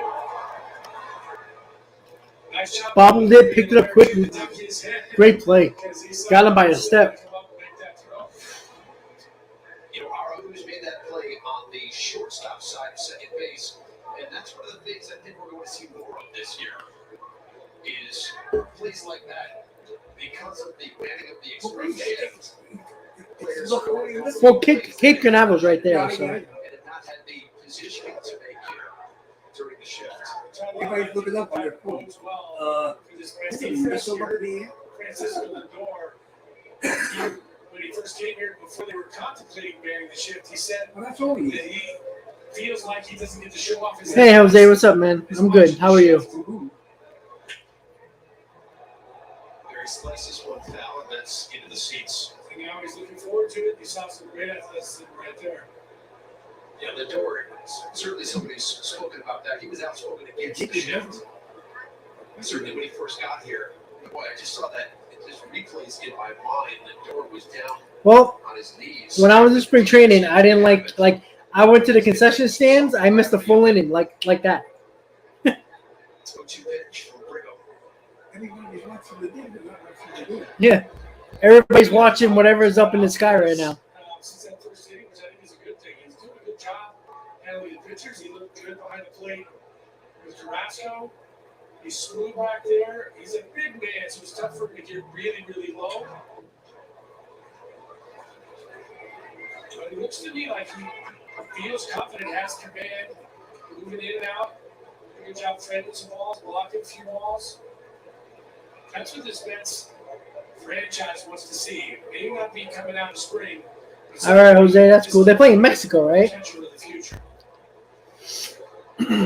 Ooh, nice pitch, nice curveball. Hey, Jeff Brigham might be a guy that the Mets might use in this bullpen as well, along with Curtis. Alrighty, guys. So we're going to the bottom of the fifth. Mets lead 6-1. If you're just tuning in and you don't know what happened, Brandon Nimmo slid into second base, got a cleat stuck, and kind of jammed his right knee. He was on the ground in pain, limped off the field. It looked like he was putting pressure on it a little bit. But let's just hope, they're going to do an MRI, X-ray. Let's just hope that we don't get any bad news. But I'm glad he stood out for the first 2.5 weeks to prevent injury, and, well, he got injured. So so there ain't no exact science to this. If injuries are as random as a lot of people say, it doesn't matter if you play all the games of spring training or most of the games of spring training or the last 2 weeks of spring training. Baseball's baseball. Brandon Nimmo said it the other day in his interview. He says it's baseball, right? It's competitive. Injuries are going to happen. Well, if they're going to happen, then you might as well play as much as you can if they're going to happen. It's a competitive sport. You can't prevent injuries. It's hard to. Are you going to not slide into second anymore because you jammed your knee in spring training? No, you're going to try to slide to beat the ball, to not get tagged out. That's what they have. That's what you do as a person who plays sports. That's what you got to do, right? You got to get that part out of your mind and do the best, exactly what you can to do what you got to do to win the ball game. You think about injuries, you're never going to be as good as you possibly can be. And you see it right there with Nimmo. That was something that, shouldn't have happened. But he got his cleat stuck. Let's just hope it's not bad news. Because then Tommy Pham is your center fielder. Yay. All right, we're going to the bottom of the fifth, 6-1 Mets. America, plenty of green in the crowd. That's on your time. show with the green socks. Well, Pierre, I'm not showing my Irish heritage, which I have none, but I am wearing some socks with some green on it. I didn't want to not be showing my support. It was the right thing to do.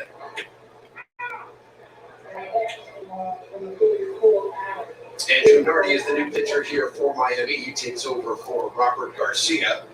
He is the fourth pitcher of the night for the Marlins.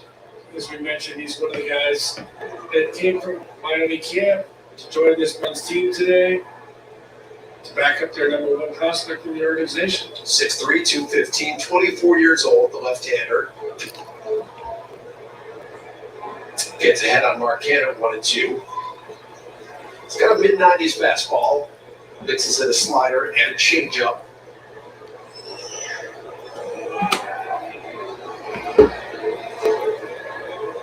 Ruff and Guillorme due up here for the Mets in the fifth inning. Oh, okay, wow.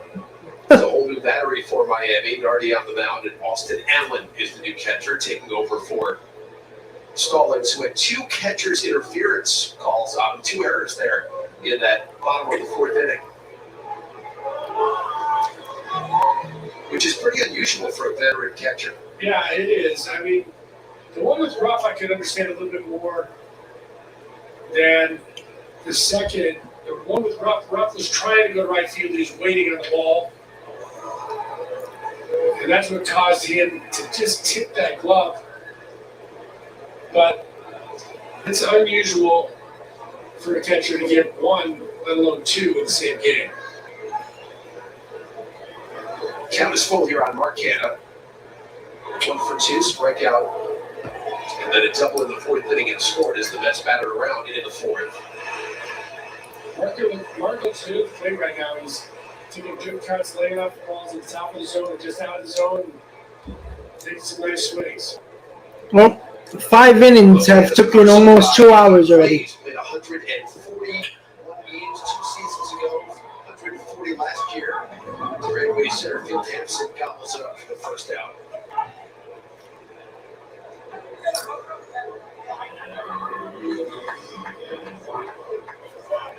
All right, guys, so this is what I'm going to do. It's 6-1. It's in the bottom of the fifth. We're going to get through the 6th inning, and then we're going to call it a night. All right? So we'll get into the groove a little bit, enjoying a little bit of Mets baseball, and we'll get together a little bit closer to spring, the end of the spring training, and do a full 9 innings. So we'll take you through the 6th inning, and then we will call it a stream. Sanchez, top number 2.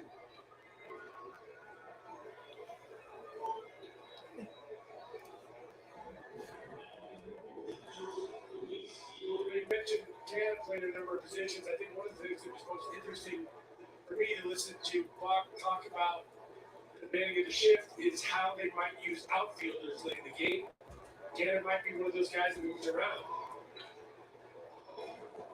It's an extreme, left-handed hitter. Especially with 2 strikes, you can move that left fielder over into the position in shallow right field. Yeah, it might also be interesting to see if there's a late move. There's a late move with McNeil. McNeil is a second baseman, but he's a very good left fielder. Yeah, I know, Grant. I know. But it is spring training, got to take the training wheels off a little bit. Right field, or deep second base position if they need to shift on somebody like a Bryce Harper coming up in a late inning situation where you want to kind of cover that hole. Got to be at work very early, unfortunately. Nardi's ahead here on Guillorme, 1-2. Oh, that's a nice hit. Ooh, nice. Over there, up there into the base hits in the third time today that Guillorme has been on base. The bases clearing double and now a single with 2 outs here in the bottom of the fifth. Tell you what you see right there is him just protecting right there. This is the Exactly, Grant. that's been made with him over the last couple of years. He's made himself an offensive threat by never being an easy out. He finds the way to go to left field against the left-hander, puts the ball in play. Not going to drop a lot of balls out of the ballpark, but it is a tough out and something that Buck loves to see. So Buck was an advocate when it came to Guillorme, thinking he should be that utility Gold Glove winner last season. Certainly played at that level. Rabu's bench went into the ground. Count is 1-1. You mentioned McNeil. I think he could have been a guy that was not considered for that utility Gold Glove as well. So the pitch clock at 20 to reset here with a runner on. Batter in the box. Alert. That's a nice base hit. Guillermo's going to go first to third. Nope. This is first hit of the night. That's a first and second with 2 outs. He's jammed a bit, but strong enough to fight it. Left-handed pitcher has a little bit of a short arm delivery, and it kind of gets on the guys a little bit quicker. That ball, if you're trying to lift that ball that's an out right there as a level swing, you got jammed, but still was able to fight it off.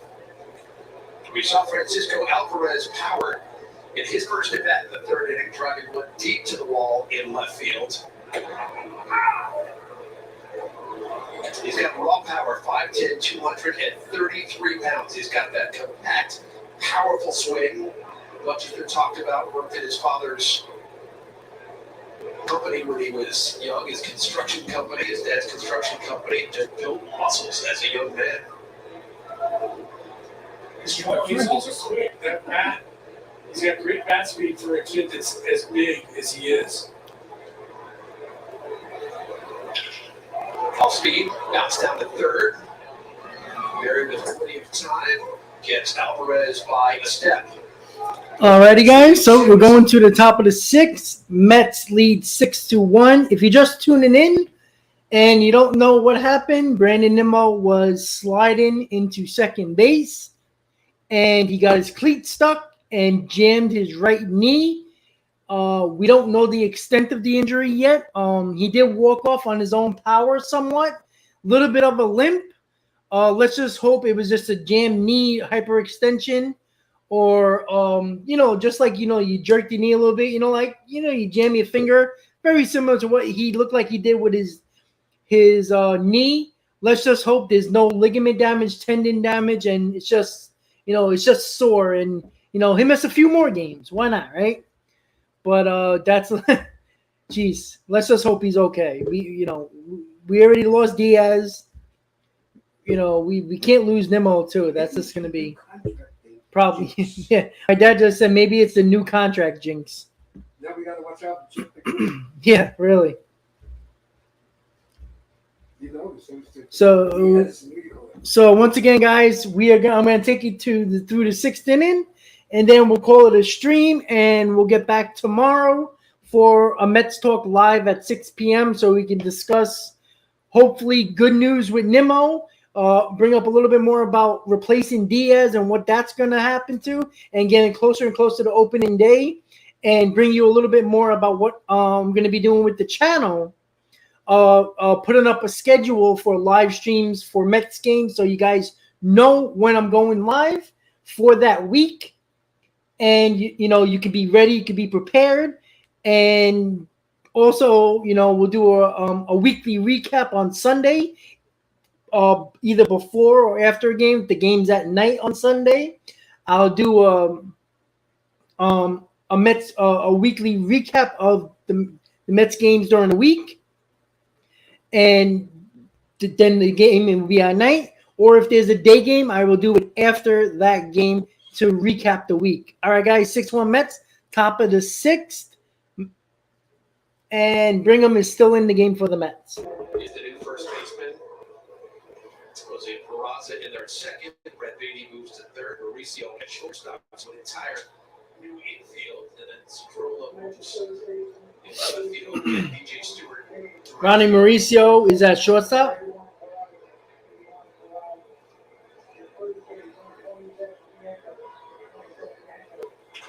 Jeff Brigham out for a second inning. Perkins popped up. Mark Vientos is at first base. Dug out Chester with the screen and out of play.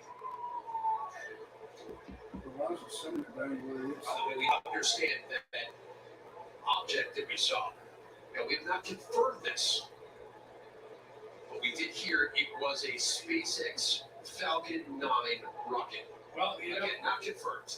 that's what I was going to guess, Gary. You, the aeronautic expert. Elon Musk maybe, and it says he flew by in his rocket. Whatever it was interesting to watch, and it had flames coming out the back and then to the sky, safely in orbit. Ooh, just missed. Brigham got some good stuff. Telling you, this guy might actually make the Mets bullpen started in the season. So he has looked to Ottavino and his slider to compare his slider and see what he can pick up from that one is up and in.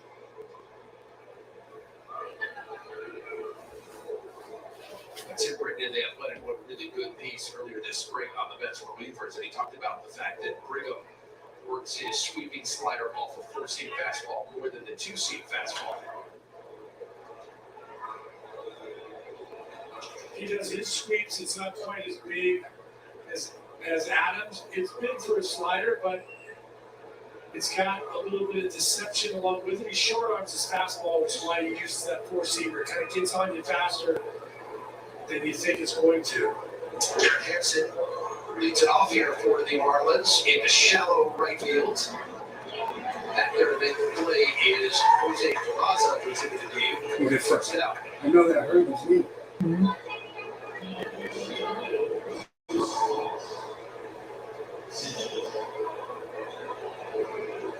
Jesus DJ Sanchez digging in. Something I found interesting about Sanchez, aside from the fact that he's bidding for outfield starting time, he picked up the piano 5 years ago, and he has been trying to master the piano for the last 5 years. And I would think that would be great for him. They're trying to master the piano in 5 years is like trying to get on the PGA Tour when you're 57, like me here. Which I know is a goal of yours. It is the senior tour possible to master that. It seems like you have to be doing it all your life. But I commend them. I've always wished that I had taken the time to play the piano more. My kids are all musically inclined. My father plays by ear, and I love music. I'm just not that guy that can sit at the piano and play too. How about you? Yeah, I grew up playing the trombone in the high school band. That's a sight. How about that? That's a visual. I don't usually. There must be some pictures somewhere. It looks like he's getting out. About that, I believe Tommy in the truck is already making phone calls.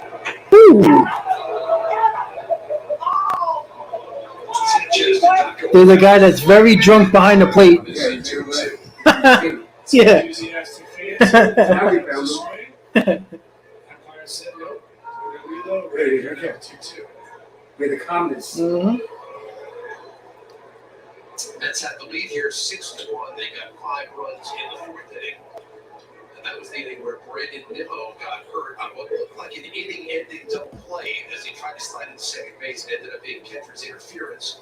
And the inning continued, but with a little bit of help, he whipped off the field. And we do not have a report yet, but we'll get one to you if we get updated information on Brandon Nimmo.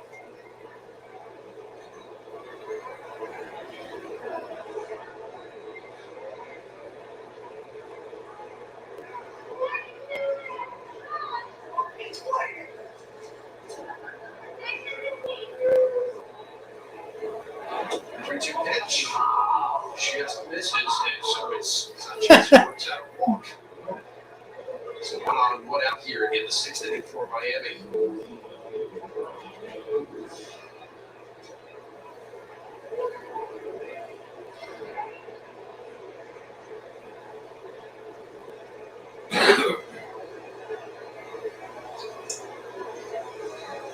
Brings up Brian De La Cruz over 2 on the night. What do you think about a new manager and a new voice in Skip Schumacher?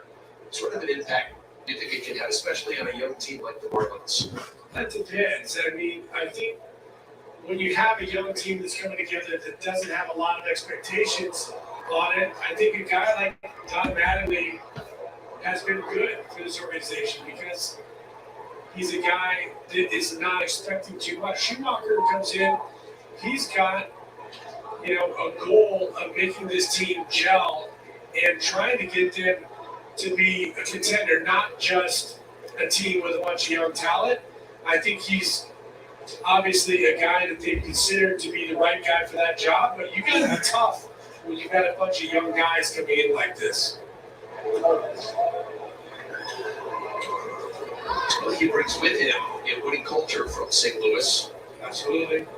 I can recall when I got traded to the Marlins, and they had decimated that team in '98.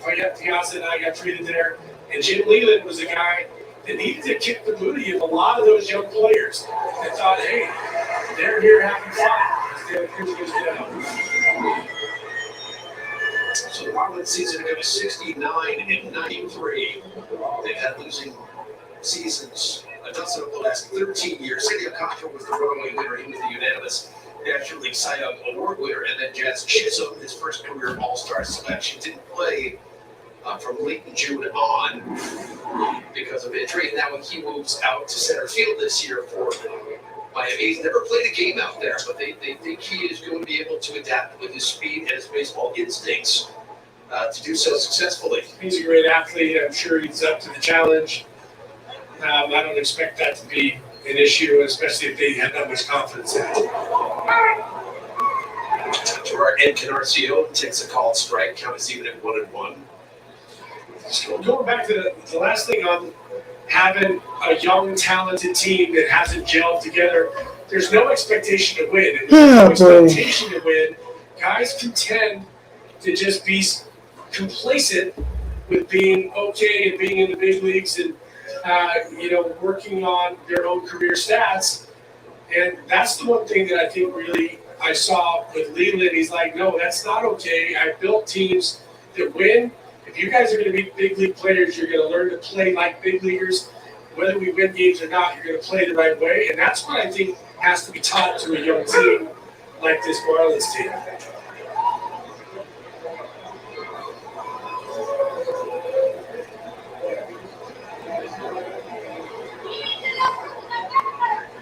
Schumacher did manage in a split squad game today in the Marlins. He did not put the Indians down in Jupiter this afternoon. They lost to the Cardinals 16-2, and then he made the drive up here to manage the team tonight. They'll drive up by 95, 45, 50 minutes. Yeah, we know that drive well.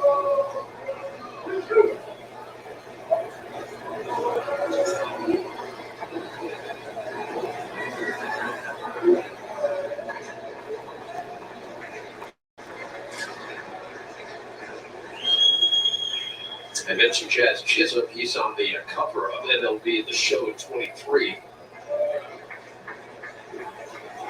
He's one of the bright young stars in the game. Runner takes off for second, and that one is inside. Oh, Brigham's kind of losing it right now. Get out of the way. So there's 2 on and 2 outs here. Top of the 6th inning. 40 pitches for Brigham. Buck is coming out, taking him out.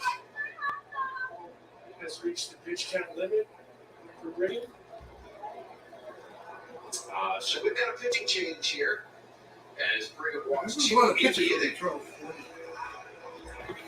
Alrighty, guys. So there's going to be a pitching change. Once again, guys, we're going to take you through the 6th inning. After the 6th inning, we'll call the stream a quit, and we will get back tomorrow, 6 p.m. for Mets Talk Live. Talk about hopefully good news for Brandon Nimmo.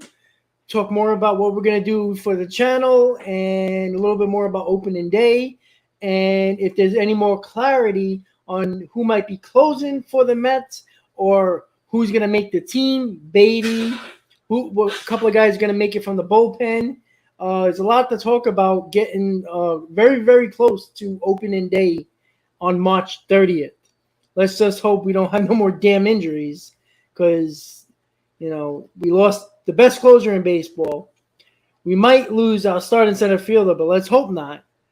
But, man, that's rough. Very rough. So once again, guys, don't forget to please hit on that like button. We got about 20 minutes or so. Probably the sixth inning will probably go a little quicker. It's actually 2 hours in already, and we're at the top of the sixth. So the pitch clock is doing a little bit of interesting stuff. I did a live stream with a game in spring training that was 2 hours and 15 minutes. It's clearly going to pass that this time. So it is different to see a less than 3-hour game.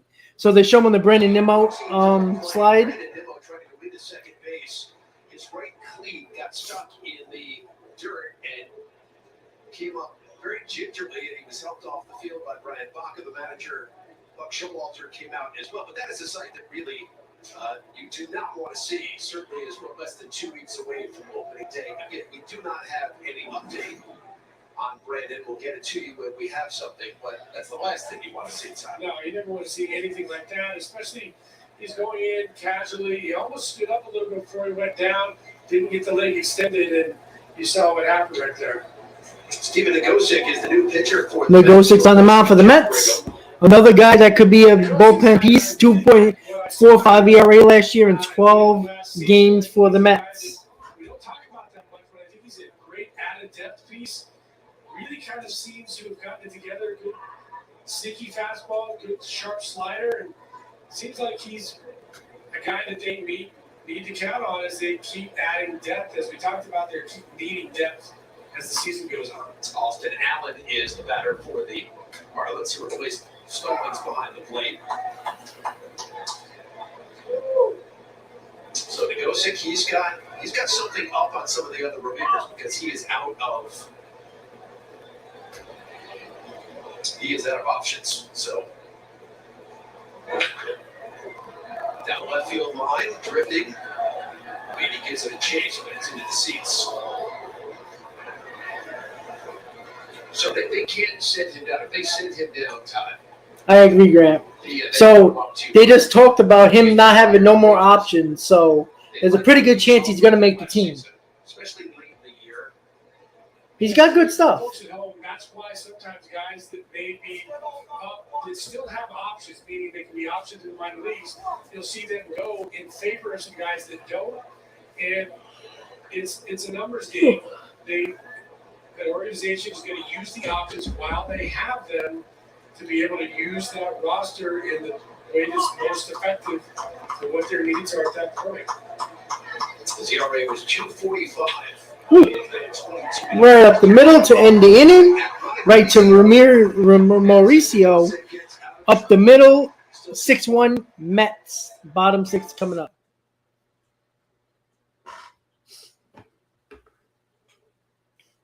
Who's negative? Grant, that's true.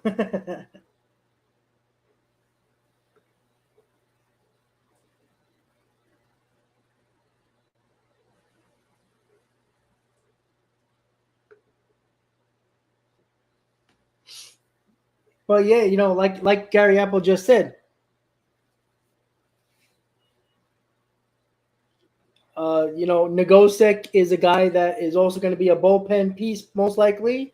And like they said, he's out of options. You can't send him back down to the minors, or you got to put him on waivers. And somebody can pick him up, which most likely they will. So pretty good chance Nagosic is going to start the season on opening day in the Mets bullpen. And if he struggles, maybe the Mets will just let him go. But there's a pretty good chance that Nagosic's going to be a part of this bullpen. But like John Curtis, Jeff Brigham, these guys are also a possibility of making the bullpen as well. Once again, everybody's getting moved up. Robinson's probably going to be the closer. Ottavino's going to be the bridge in the 8th. Drew Smith might be the 7th. Raley might be 6th and 7th. Spotting, pitching against lefties. So, you're going to need guys to fill those other roles that those guys were going to fill before the Diaz injury. So we'll see how that goes. Probably later this week, I'll do a roster projections for the 26-man roster. And we'll see where that lies and see if I'm correct or wrong or close. And also coming in the next week and a half is my predictions for the 2023 season. Division winners, wins per team, and going through each division for the 2023 season. So once again, guys, I'll be with you through the 6th inning. Bottom of the 6th right now. Mets lead 6-1. So let's watch the bottom of the 6th before I end the stream. Michelle Margot is talking to Luis Guillermo. Here we go, guys. Got on 3 times today, brought in a couple runs. What specifically have you been working on this spring? I think we've been working the cage mostly just to be consistent. We're trying to make a couple adjustments here and there, just trying to do what we're trying in the cage. The first few weeks, Big boy, I caught a foul ball, never a home run ball. What specifically were you doing in the cage? I think it's more just working with my hands, trying to be in a better position to fire and put a good swing on the ball. A big personal goal for you is to win a Gold Glove. Are you doing anything differently defensively that you're practicing? I think I'm doing exactly what I've been doing for the past few years. I didn't get the start that I needed. The first few games, I made those errors, but I think it's going to happen. It's just a matter of just getting comfortable, getting back in the rhythm. What do you do that you feel is most helpful when practicing your defense? I think for me, the way I look at defense is I'm trying to do everything as fast as I can, but under control. During the game, it's always easier to slow it down than to speed it up, so I never want to get to a point when I'm sped up. I want to be able to slow it down. Now, with the new rule changes and the defensive shifts, what do you feel like? Are you cognizant? Well, explosive. Officially, it wasn't to meet Ohtani, but we all know what it was. Listen, you got to recruit.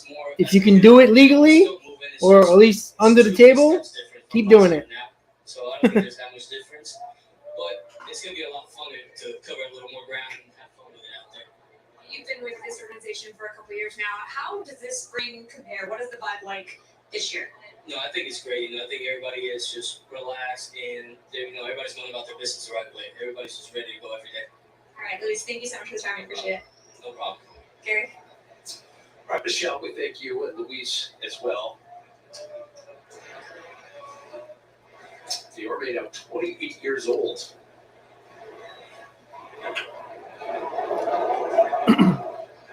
This is his 6th season with the Mets, and he's carved out a really nice niche. Josh Simpson is the new pitcher for Miami. 32nd pick by the Marlins in 2019. Lots of sliders that you're seeing so far. So trying to crack that big league roster.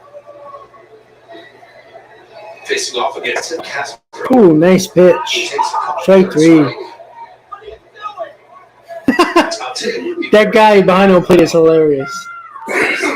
Singing up close and personal is our friend Jerry Cohen, who normally sits in this seat because Simpson is a Columbia University Lion. I noticed that. Always brings a smile to Gary's face. Wow, how could it not? Yes. By the way, I said he lulled him to sleep with the sliders and then popped a 95-mile-an-hour fastball. All right, Mark Vientos is up. We get to see his bat today. His final 2 seasons at Columbia, he was healthy and he was their top starter up there around 115th Street.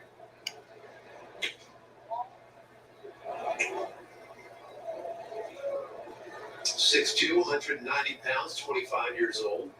Stafford, Connecticut native.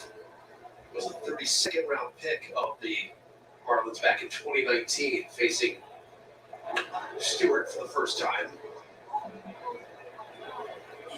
Take a bat at Vientos. Vientos having a very, very good spring. Really making people pay attention to him. We've been talking about right-handed power. He's like, well, hey, I'm a right-hander that's got big power. And a big swing right there from Vientos. He's got 2 home run game earlier this spring down in Jupiter.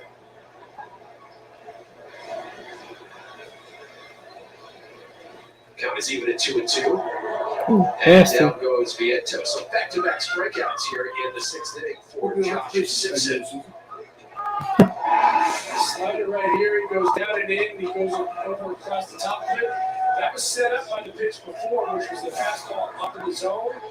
Got him thinking about staying on top of the baseball, and then Simpson got a nasty slider. Well done. Yeah. So 2 outs here. All right, here's Mauricio batting right-handed. His first at bat of the evening. He's having a really good spring. Mauricio tied for 2nd in the majors with those 4 home runs that he has. And they have been pretty prolific. Last got a couple over 450. And he's really matured. This guy has just continued to put on strength, working on swing from both sides of the plate. But the power has been something that has been a revelation over the last couple of years. A great season in winter ball. Who's the camp to get his stock back up? Tommy Pham is on deck for the Mets. He would be next if Mauricio could get on. Down to third. Good play over there by Berry. Alrighty, guys. So that is the end of the 6th inning. The Mets lead 6-1. With that said, guys, we're going to end the stream here through 6 innings. Don't forget, if you didn't yet, please hit on that like button. And don't forget, tomorrow, 6 p.m., Mets Talk Live. So hopefully everybody has a good night. Enjoy the rest of the Mets game. Maybe we'll get another at-bat from Mauricio and Vientos, and most likely Beatty will come up in the next couple of innings. So with that said, guys, everybody have a great night. Let's go Mets. Let's hope Brandon Nimmo, we get good news out of him. We'll get more information either later in the game or later tonight, and we'll bring that to you tomorrow on Mets Talk Live. So everybody have a great night. Let's go Mets. I will see you tomorrow, 6 p.m. Mets Talk Live. Have a good night, guys.